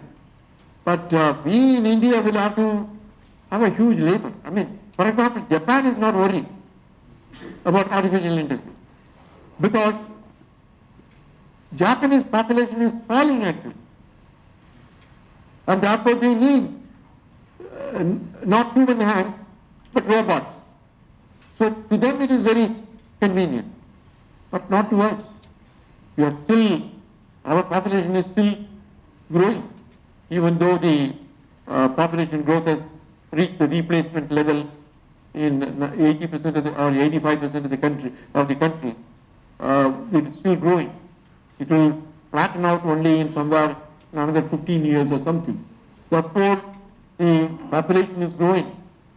Therefore, the problem of what the new technology will do is something that we'll have to watch. I mean, I think what impact it will have on the system. But I think we need to address the more basic problem still. I think the technology problem is secondary or something that will wait, that can wait. But the first problem we need to, I mean, otherwise you will, as you said, more and more the higher education is increasing, and you're also saying we should enroll more students in the college and so on. And the question really is that whether the students who come out of the colleges or come out of the universities are equipped with the skills which are needed by the society. So the big question that has arisen is the employability. What is the employability of the people who come out of the colleges? And therefore we really need to reorient our education system to do it. I mean, something is happening. I mean, I think that the children today in the school are able to deal with computers and many other things much more than people of the earlier generation. I think sometimes I need to ask my granddaughter what to do. So that's the kind of situation we are placed in. Sir, one more question, sir. Actually, to measure our growth and development of our economy, always the data are very, very important. We were heading the Poverty Estimation Committee, and I came to know that there were many problems were associated with measuring the poverty, and what could be the right metric which could be used to assess or to measure the poverty, sir? For measuring or? Measuring the poverty. Because always the right data is very, very essential so that we can also... No, the whole point is that it goes back to a fundamental question is, what is meant by poverty? Well, what is it? I mean, it's a general expression. So, one approach that has been taken in the past is that we estimate a certain level of income or expenditure as the minimum that the family requires, and then calculate how many of the people in the country have income or expenditure below that level. That is the cutoff for poverty, and the number of people living below that poverty cutoff is the poor people. Now, in India, we do not have income data of individuals. We can assess the income in a general way through mechanisms. So how do you get the data? So we do what is called a consumption expenditure survey. Through the consumption expenditure survey, we calculate or we go to the certain number of families. The sample size is determined by statisticians, and they go to the family, and there is a long questionnaire through which they ask the question, how much rice you bought, how much this you bought last week, and so on and so forth. And there are problems associated with every one of these things. In the statistics we call the problem of recall. How many people can recall? And what is the time period during which you do it? Do you ask them for the last 1 week? Do you ask them for the last 1 month? And whether the recall period, as we call it, is the same for food and furniture. Furniture you don't buy every month. Furniture you buy once a year or maybe twice a year or something. So there are issues in that. But there is a national consumer expenditure survey. You have that expenditure survey. Very happy to say that I was part of that survey, sir, when I served in National Sample Survey Organization. Yes. I see. Okay. So through that you do it. Now, therefore, there are two problems there. One is, first of all, to determine what is the minimum level of expenditure. I think there have been many committees. There was a Lakrawala committee, then the Tendulkar committee, and then there was my committee. So each has estimated what the level is. and each one of us has come with different numbers. But that's the problem. What is the minimum level of expenditure? But if you agree on that minimum level of expenditure, then the National Consumer Expenditure Survey gives you the details. Therefore, you can find the cutoff point and therefore come to the conclusion. Now, what we have found is that over the period of the rapid economic growth, the poverty ratio has actually come down quite sharply. That's the conclusion to which we come. And Chancellor also came to more or less the same conclusion. So this is one approach, and this is the approach which is being taken in many countries in the world. But understand the problems that are involved in this. One is how to determine the minimum level of consumption expenditure. We use the calorie requirements in terms of food. Therefore, minimum calorie requirement is such that in order to get that minimum calorie requirement, you require so much of food expenditure. And from food expenditure, you go to non-food expenditure and arrive at a number. This is all sometimes a matter of dispute and the thing. So the problem is that we had, for example, said that just as we have minimum calorie requirement, we should have also some minimum requirement in terms of availability of room to stay and other things. So we introduce some minimum concept there also and combine the two to get the total. So this is one method of doing it. I'll come to the problem here. The second is what is called multiple indicator method. They are saying, no, this is not correct. Why are you looking at only one thing, which you call poverty level consumption expenditure? No, the best way to increase it, how many, whether they have a pakka house or a kacha house, whether they have toilet or not. So you have multiple indicators and find out how many households satisfy. Now, there again there are problems. First to determine what the indicators are, and to say that some household is a poor household, how many of these criteria it should meet or it should not meet?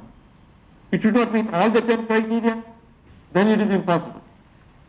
So you may say that even a household which do not meet 3 or 4 criteria can be called a poor household. So there is a multiple indicator household, which is what the Oxford study does. And interestingly, I have written a paper very recently where I have compared the Oxford study and our study, and clearly indicates that both have shown during this rapid economic growth, the poverty ratio has come down. Now, one big problem that has been cropping up recently is that there is a big difference between the total consumption expenditure arrived at by the National Sample Survey and the consumption expenditure derived in the national income accounts. How do you reconcile this? Because the personal consumption expenditure survey goes to certain number of households, collect this information. Now, one of the important developments in statistics is how to go from sample to the population, as we call it. We are not interested in sample number. We are interested from the sample to the population. So we project that. When we project that, we find that the consumption expenditure is only, in the latest estimate, the consumption expenditure through National Sample Survey is only 20% or 15% of the total consumption expenditure of national income accounts.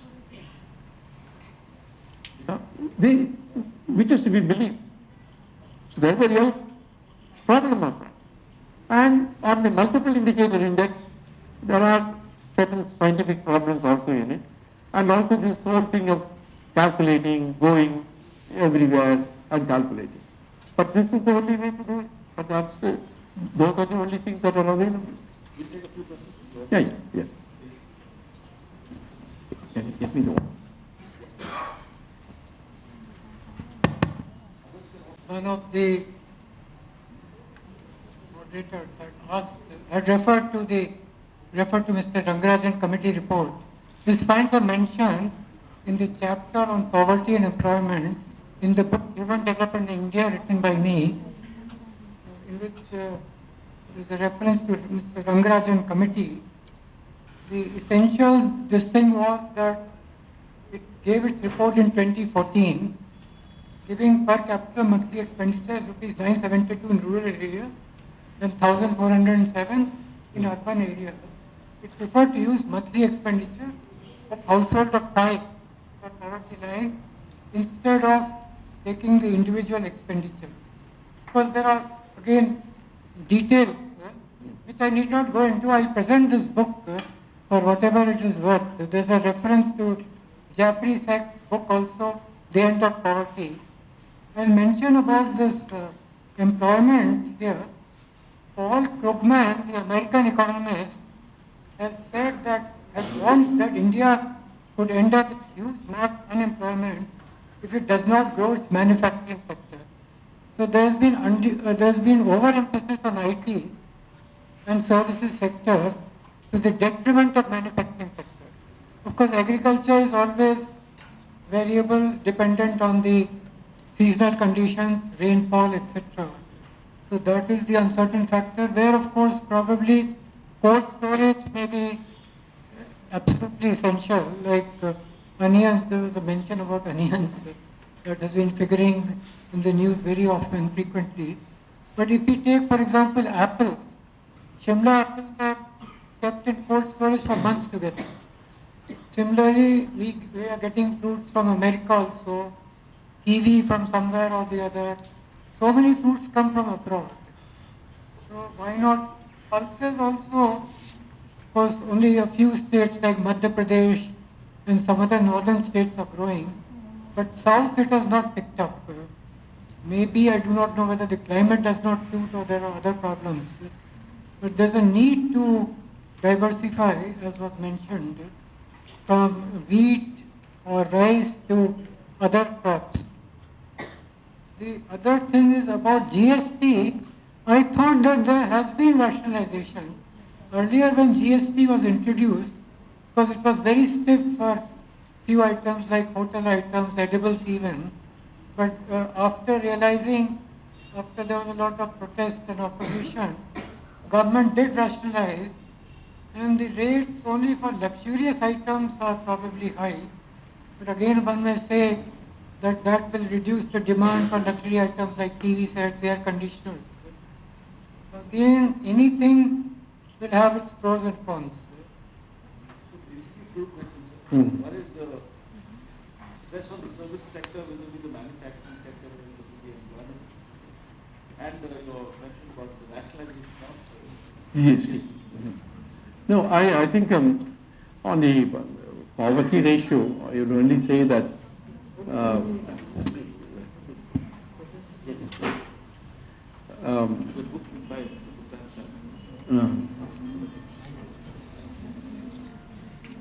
State Planning Commission for 2 years. Finance Department.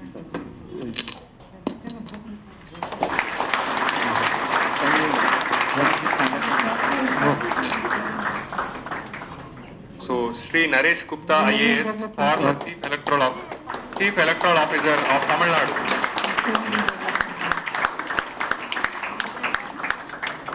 Social welfare, security. I see. Last chapter is human well-being and happiness. Right. good book for people preparing for the IAS. Right. Good. Very nice. Because data may keep on changing, but the concepts, You're right, I think so. I mean, SDGs and all are also. yeah. Good. Thank you. So I think the poverty ratio has been discussed many times because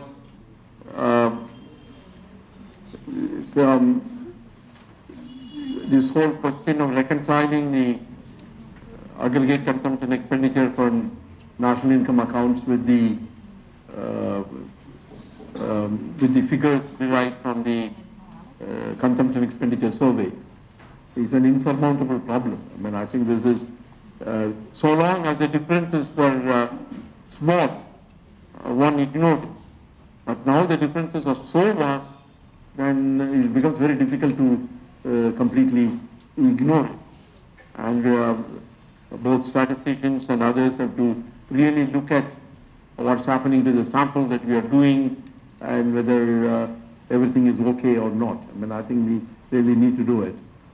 Conceptually, I do not see any problem with the methodology that we have adopted in terms of arriving at a minimum consumption expenditure. But what data are used in order to derive the poverty ratio is still an issue. Now, on the manufacturing thing, there are many people in our country also who say that we must increase the ratio of manufacturing to the total output, and that is the direction in which we should go. Now, there is a problem in that. The ratio is dependent not only on the rate at which the manufacturing is growing, but also the rate at which the other sectors are growing. If the other sectors are growing at a faster rate than manufacturing, naturally the ratio of manufacturing will come down. That is exactly what is very often happening. It is not as if that per se the manufacturing growth is bad, but the manufacturing growth is growing at a rate lower than the service growth, which is what is happening. So that is one of the reasons. It is very unclear whether the labor intensity of the service growth is lower than the labor intensity of manufacturing. One argument about the labor intensity of manufacturing is that it absorbs labor from at all levels. If you set up a factory, then you have plumbers, you have sweepers, you have everybody. But if you set up a IT industry, then it only absorbs the high level. I mean, they may have a few people, sweepers and others, but that is not a very significant amount. Yeah. So I was IT secretary of the state. Right. I'm bad for the service. So this is the kind of a thing. But I have, as I mentioned earlier, I personally believe if you take the direct and indirect, that's what we normally call it, the second order effect. The service industry is as productive, I mean, in terms of employment, as the manufacturing sector. So it all boils down to one thing. You need to grow fast, whether it is manufacturing or whether it is service sector. Otherwise, you will not really be able to solve the problem. Now, on the GST, I don't know whether you were involved actually with the GST formulation or not, but the problem really is that when we calculated the revenue neutral rate, it was much higher because the required common rate for GST in order to give the same revenue was something like 15 to 17%. That was the calculation made by so many people. Now we have come down to saying that one is a 5%, the other is a 12%. Both 5% and 12% are below the revenue neutral rate. And that is what has really caused the whole problem. So you have to understand this thing, namely that the ultimate rate is not what is given. In the case of a pre-GST time, the 12% is only at the final end. Previously, whatever tax that has been levied is also calculated because there is a cascading effect. Therefore, the rate paid earlier was much higher. Therefore, to attempt to put so many commodities under 5% will not get you there. I mean, I think this is, we have to make up our minds. We can have 3 rates, but if you put everything under 5%, the revenue will not be that high. I think that we have to really make up our minds on that. I mean, therefore, the clear question, simplification is important.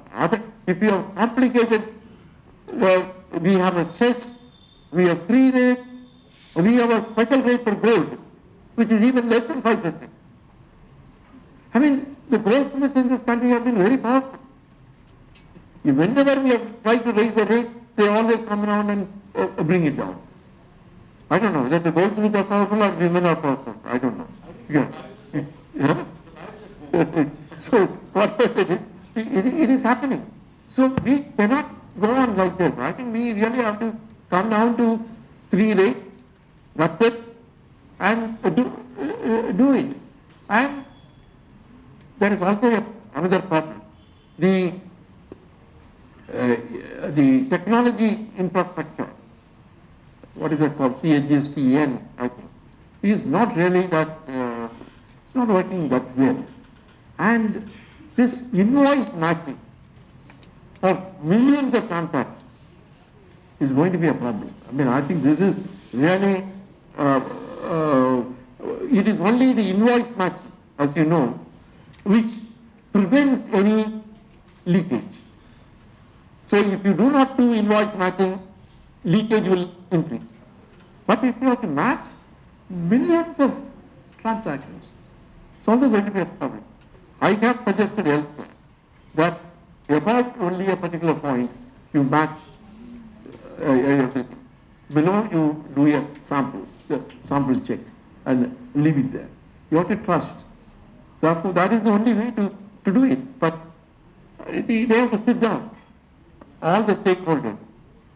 I will also say that you are from the state government, both of you, and you may not like my saying that, but the point really is that the guarantee that we gave to the state governments, that revenue will be assured for 5 years, was a wrong assurance given to the state governments. Because the state governments are not bothered whether you put it in 5% or 12%. Because ultimately they have said the rate of growth will be this much, whatever is less, you get it. Now the government of India is saying, I don't have money to give you. So that's a different problem. The point really is that is not a good idea. I mean, whether the question is, do the state governments think GST is good or not? If they think it is good, then we should all join together and do it. That assurance. But I was overruled right at the beginning when I raised that issue in one of the earliest meetings. Yeah. The point you are making here. Sir, please introduce yourself, sir, because... I am A. Basanta Kumar, IRS, retired Principal Commissioner of Income Tax. Sir, good morning to you. Good morning to all people on the tax. And good morning to everyone. So you are making a point on GST about the 5 years guarantee of revenue loss protection by the central government. And now they are not giving, and then the administration of the state, it's on their own headache. In this context, may I ask a question? I don't know whether it is contextual or not, but I thought it may be relevant. Here in this context, does the frame, the terminology, GST affects the fiscal federalism of the country? Please. Whether GST is affecting the fiscal federalism of our country. No, I think it's a fiscal federalism at its best. I think the whole idea of a common indirect tax system agreed to by the state and the center was a good thing. I think, and that is why neither the government of India can announce anything on GST in the budget. They can't, because they have to get the agreement of the state government. So, therefore, the idea that the tax rate will be determined by the council is very important, and therefore the state government has an important role to play. But what I am saying is that if you have calculated the revenue neutral rate at some level and put most of the commodities below that particular level, then how are you going to get the revenue that is? It is simple arithmetic. I mean, how are you going to get the total revenue? So that is why these fellows picked up 28%. I mean, it is unconscionable. 28% tax rate. Can you really put the 28% tax rate? Because they could not put so many, they put so many in 5 and 12. So that is what I am saying. I think they have to sit down. I mean, This is, the solution is not found by the central government. Solution will have to be found by the state government, because state government will say, at the end of 5 years, what happens to it? I mean, 5 years, all right. Somehow or other they will manage. But after 5 years, if there is a real decline, the state government will do it. So I am saying that state governments, everybody should sit together and do it. Sir, do we have questions for few more questions from students? Do we have time? Sir, I'll ask the first question, sir. Recently, recently RBI launched a non-conventional open market operation called Operation Twist, which was still not yet clear for many of the students here. Can you explain the mechanism behind the Operation Twist and the what is it? You know the dance twist? Sir? Yeah, dance twist. But do you know how it moves? So they will be No. one goes up, another. In dance twist, the upper part of the body moves in one direction. The lower part of the body moves in the opposite direction. So that is what is called twist in dance. Therefore, what they are trying to do is that they want to lower the lower rate and keep the upper rate higher, little higher or something. That's it. Therefore, what is happening is that if investment is to pick up, the argument is that the interest rate on long-term borrowing should go down. Okay, then only there will be. Therefore, you want the long-term rate to go in one direction and the short-term rate to go in some different direction. Or stay where it is. I mean, they may not want to raise the short-term rate of interest, they will do it. So this is what is called Operation Twist. So what you do in Operation Twist is that if you want to influence the long-term rate, what have you to do? You have to buy or sell long-term security. That is the open market operations. Open market operations is not done in treasury bills, but it is being done in long-term securities so that the long-term rate of interest will be influenced. In the United States, the market is so well organized, any change in the treasury bill rate, which is a lower short maturity, will automatically get reflected in the long-term rate because the market is so well organized. But in India, the market is not that well organized. Therefore, the repo rate is essentially a short-term rate because what the banks borrow from the Reserve Bank of India for a short period. Therefore, when the policy rate goes down, short-term rate is immediately affected, but the long-term rate is not affected. So that is why they did it. See, this is an old technique. This was done in 1950s or early 60s in the United States. That's why they used the word Operation Twist. In those days, that term was very popular. I was a student at that time. I mean, I think those were the times. It is called Operation Twist. And in the United States, that was at that time what is called the bills-only doctrine, in the sense that the open market operations were conducted only in treasury bills. That is a short-term paper. They moved from the bills-only doctrine to an Operation Twist, where they were selling the long-term paper.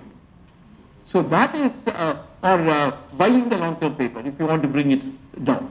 So that is what they were doing.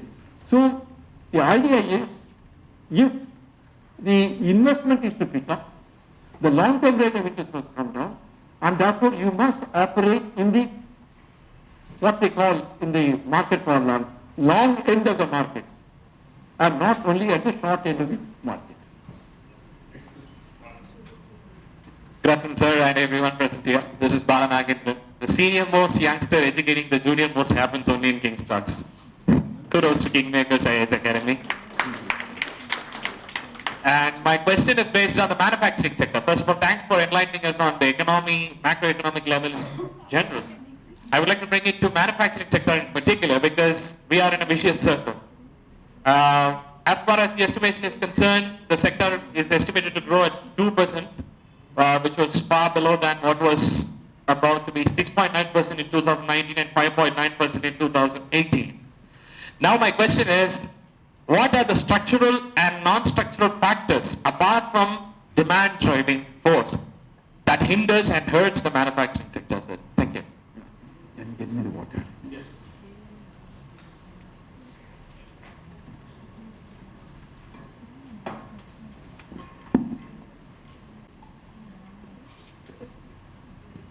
The first attack as part of the reform was essentially to make the manufacturing sector more competitive. I think that was the way licenses were dropped, and that is why the industry was able to move forward. I think the structural reforms in manufacturing were the ones that were attempted first. I mean, I think what we really need to have is a competitive system in the country, and therefore the manufacturing units must be competitive, and that is why these a whole lot of licenses and permits were withdrawn.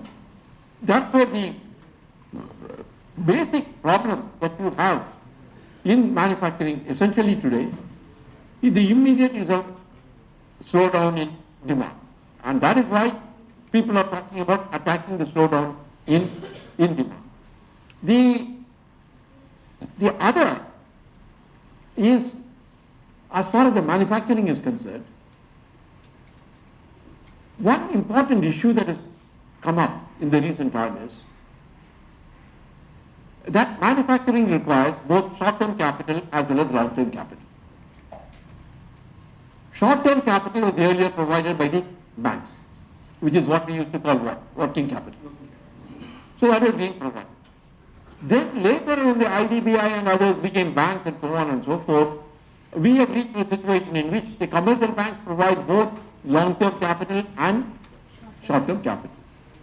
That has created a problem. I think the essential element that has somewhat complicated the problem of manufacturing sector is the inability of the manufacturing sector to raise long-term capital.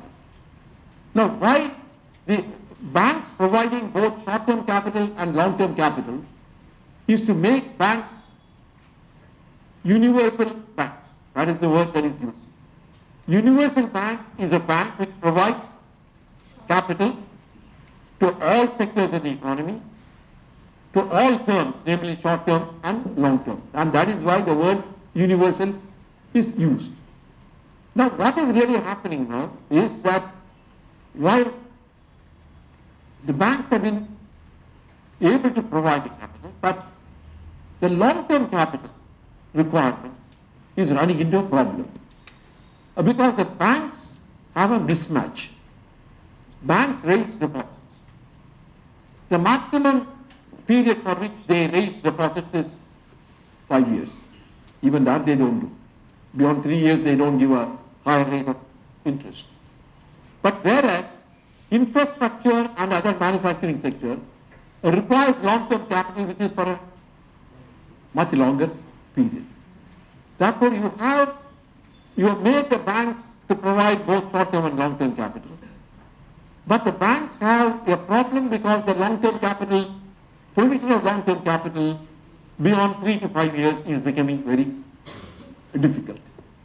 Now what is the answer? There are two models available in the world. One model is what is available in the US. The other model that is available typically is Germany. In Germany, banks provide both short-term and long-term capital. But in the United States, even though technically the banks can provide both short-term and long-term capital, they essentially provide the short-term capital, and the long-term capital is raised only through corporate bonds. The manufacturing sector and the infrastructure sector in the United States gets its funds through the long-term bonds market. Now, there is another problem there. For the long-term bonds market to develop, you need institutions there trading in, buying and selling. And do you know who are the major participants in the long-term bond market? Insurance companies. They are the ones who collect money on a long period. Life insurance. Life insurance is you cover over a long period. Therefore, they receive money and the payment is only at the end of a long period. Therefore, they are there in the market to provide long-term funds. Our idea was, I have written a note on this, our idea at that time was that the corporate bond market will develop. So the corporate bond market along with the commercial banks will provide the long-term needs of the manufacturing and the infrastructure sector. That is where we have gone wrong. The corporate bond market is not developed. And one of the major reasons for the failure of the corporate bond market to develop is the fact that we have only one major insurance company, life insurance company, and all its funds are actually utilized in investing in government paper. So the corporate bond market is not developed.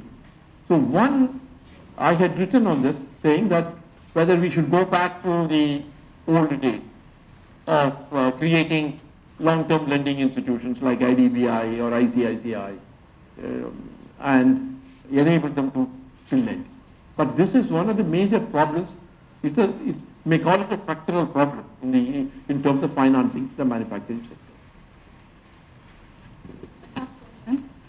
It's great to have a big picture here in the dais, sir. So my question, I'm a faculty in KingMakers. I'm Madhavi. My question is, being part of the finance commission, we have faced this difficulty in this too. 15th Finance Commission, there was a criteria change, sir. So there was a application that was issued with the state government who were contesting on these criteria. Like the population of 1971 census was in the yearly criteria, now it is 2001 census. So there was a debate between the north and south state governments. So what is your take on this, sir? No, I think this is a shadow battle. This is not really, let me say here, that population is an issue. But they do not understand what is it that has actually made the developed states get less. The argument is not between south and north. The argument is between developed states and the less developed states. Maharashtra has the same problem as Tamil Nadu. It is not as if that Tamil Nadu has a problem and Maharashtra doesn't have the problem. They also have the same problem because their share in the total has been coming down. Because they have Bombay, which is a big place, and therefore in all calculations they are advanced. The point really is, you have looked at the criteria, right? What are the criteria? One is population. The other is what? One of the major things. Huh? GSDP in what way? Yeah, that is do you know the weight of that? It is 60%. We are unnecessarily talking about population and other things. It is a problem. I do not disagree. The biggest problem is the distance from the income of the what? The difference between the state's income, state per capita. Distance from the highest state. So the longer the distance, the more you get. What do you think that Goa is getting?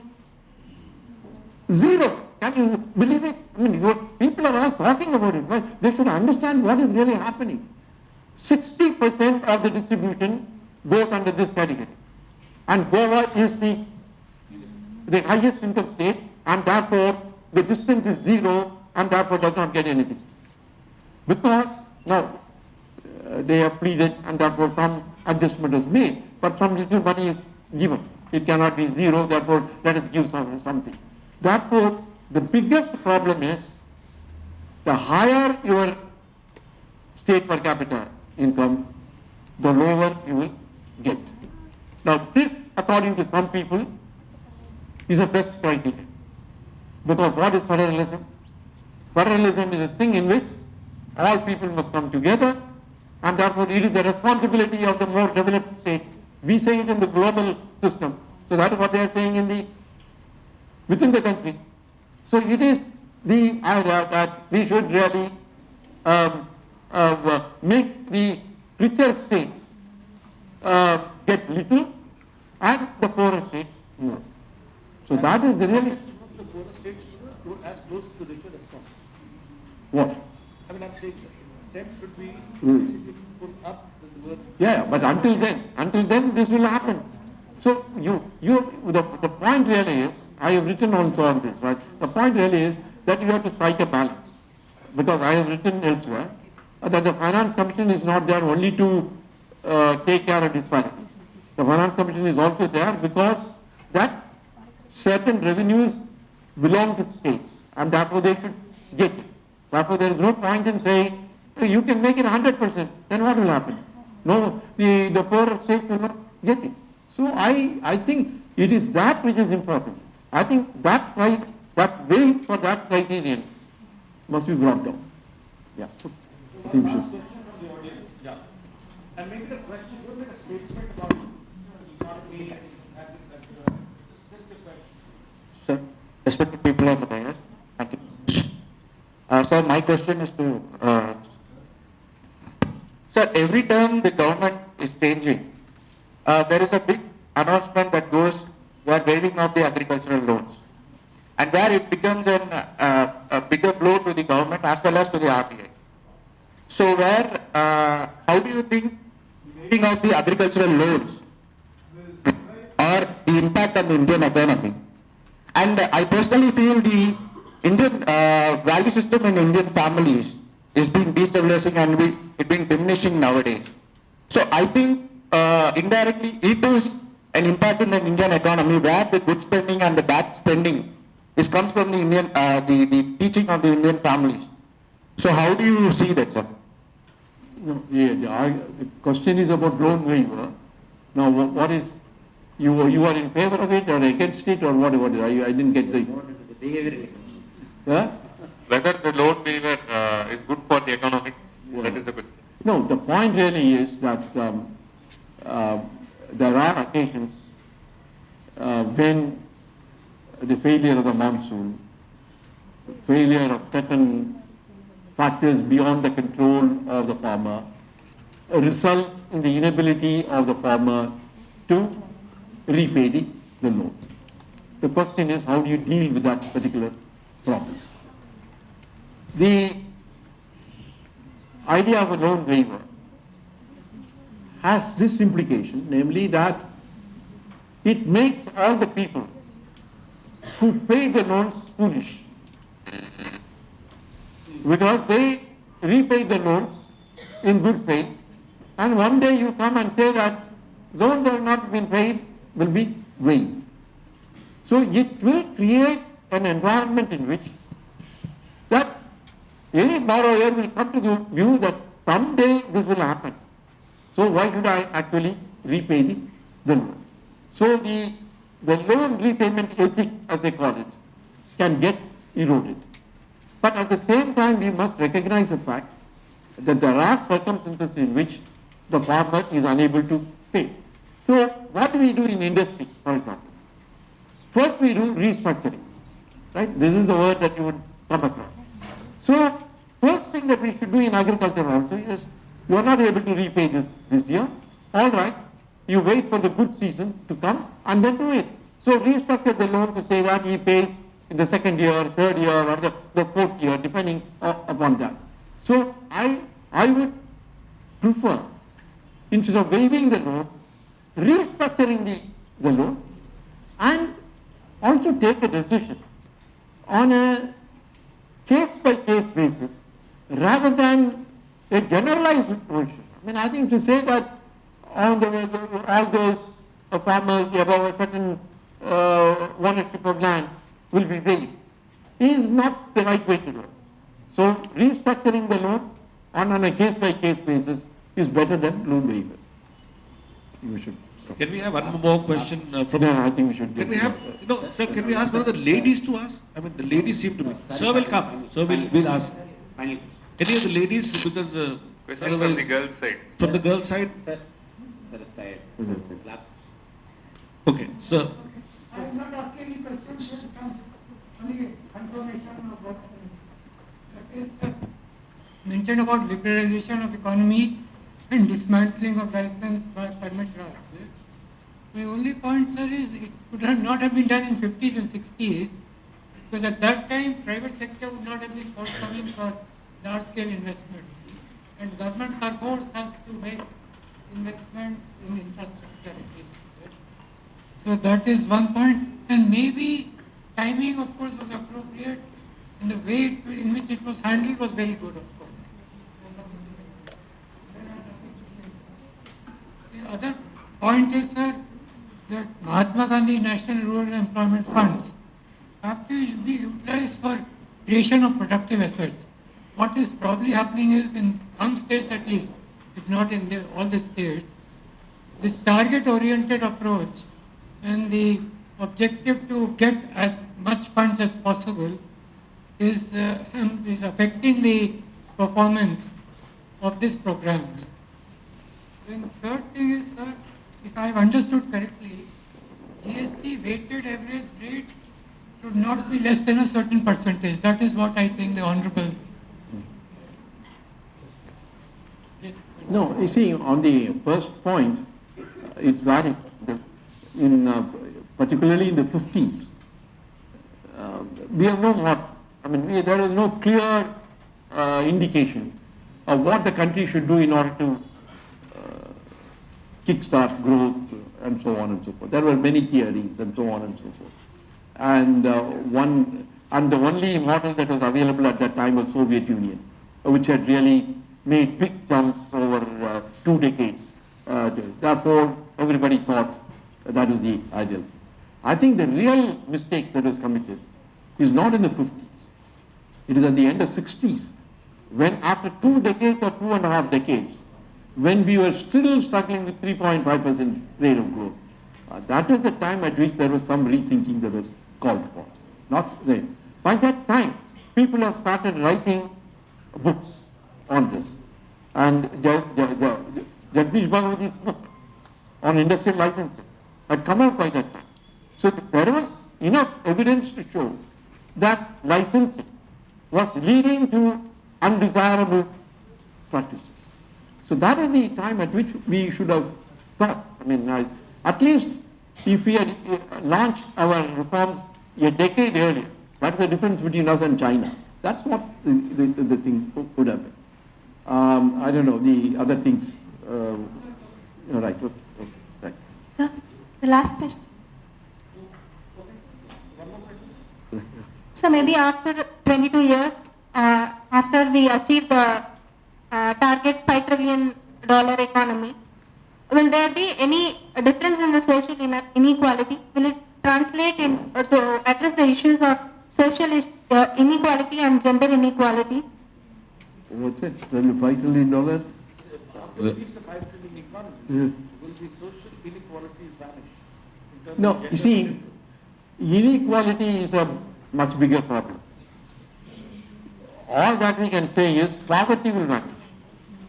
That is, if you define poverty in a particular way, yes, you can get to a situation in which a very small percentage of the population, because if the per capita income goes from $1,700 to $3,600, I am very sure that the extreme poverty and the kind of poverty defined, what?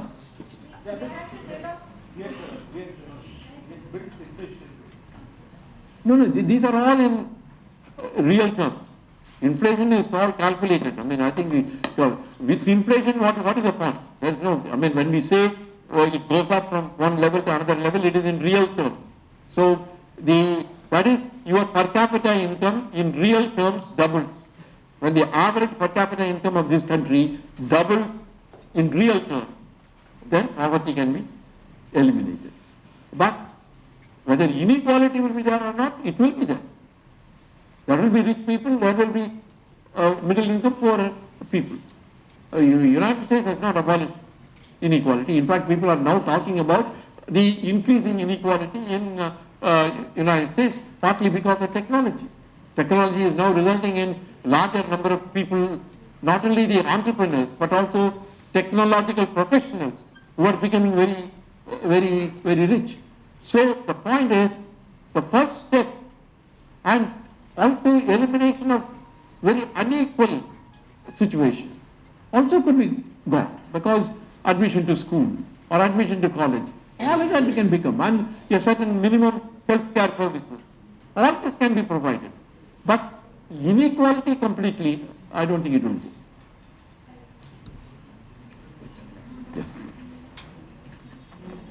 Yeah.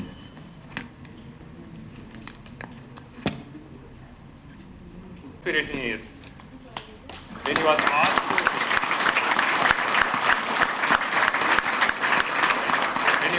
to speak on the chair, he came here and he stood and he spoke. So that is a very big source of inspiration, and still he is here. And we would like to thank you, sir, for extending the session and asking more questions, taking more questions. Thank you, sir. You extended for more than half an hour. So we thank you. I would like to thank Sri Naresh Gupta, sir, to coming all the way around and asking few questions. I would like to thank Sri Vivek Harinarayan IAS, sir, to hosting the session and to moderate the session. I would like to thank our another commissioner from the IRS department. Thank you, sir. And most of all, I would like to thank the students and aspirants of KingMakers IAS Academy and the students from other colleges for attending the session. We will soon have the 4th edition of King's Talk soon. And finally, I would like to thank Ms. Vijita Dinagaran ma'am for coming to the session. I would like to thank the professor who accompanied the chief guest. Thank you, sir. Thank you all, everyone for making this event a grand success. Now I request the audience to rise for the national anthem.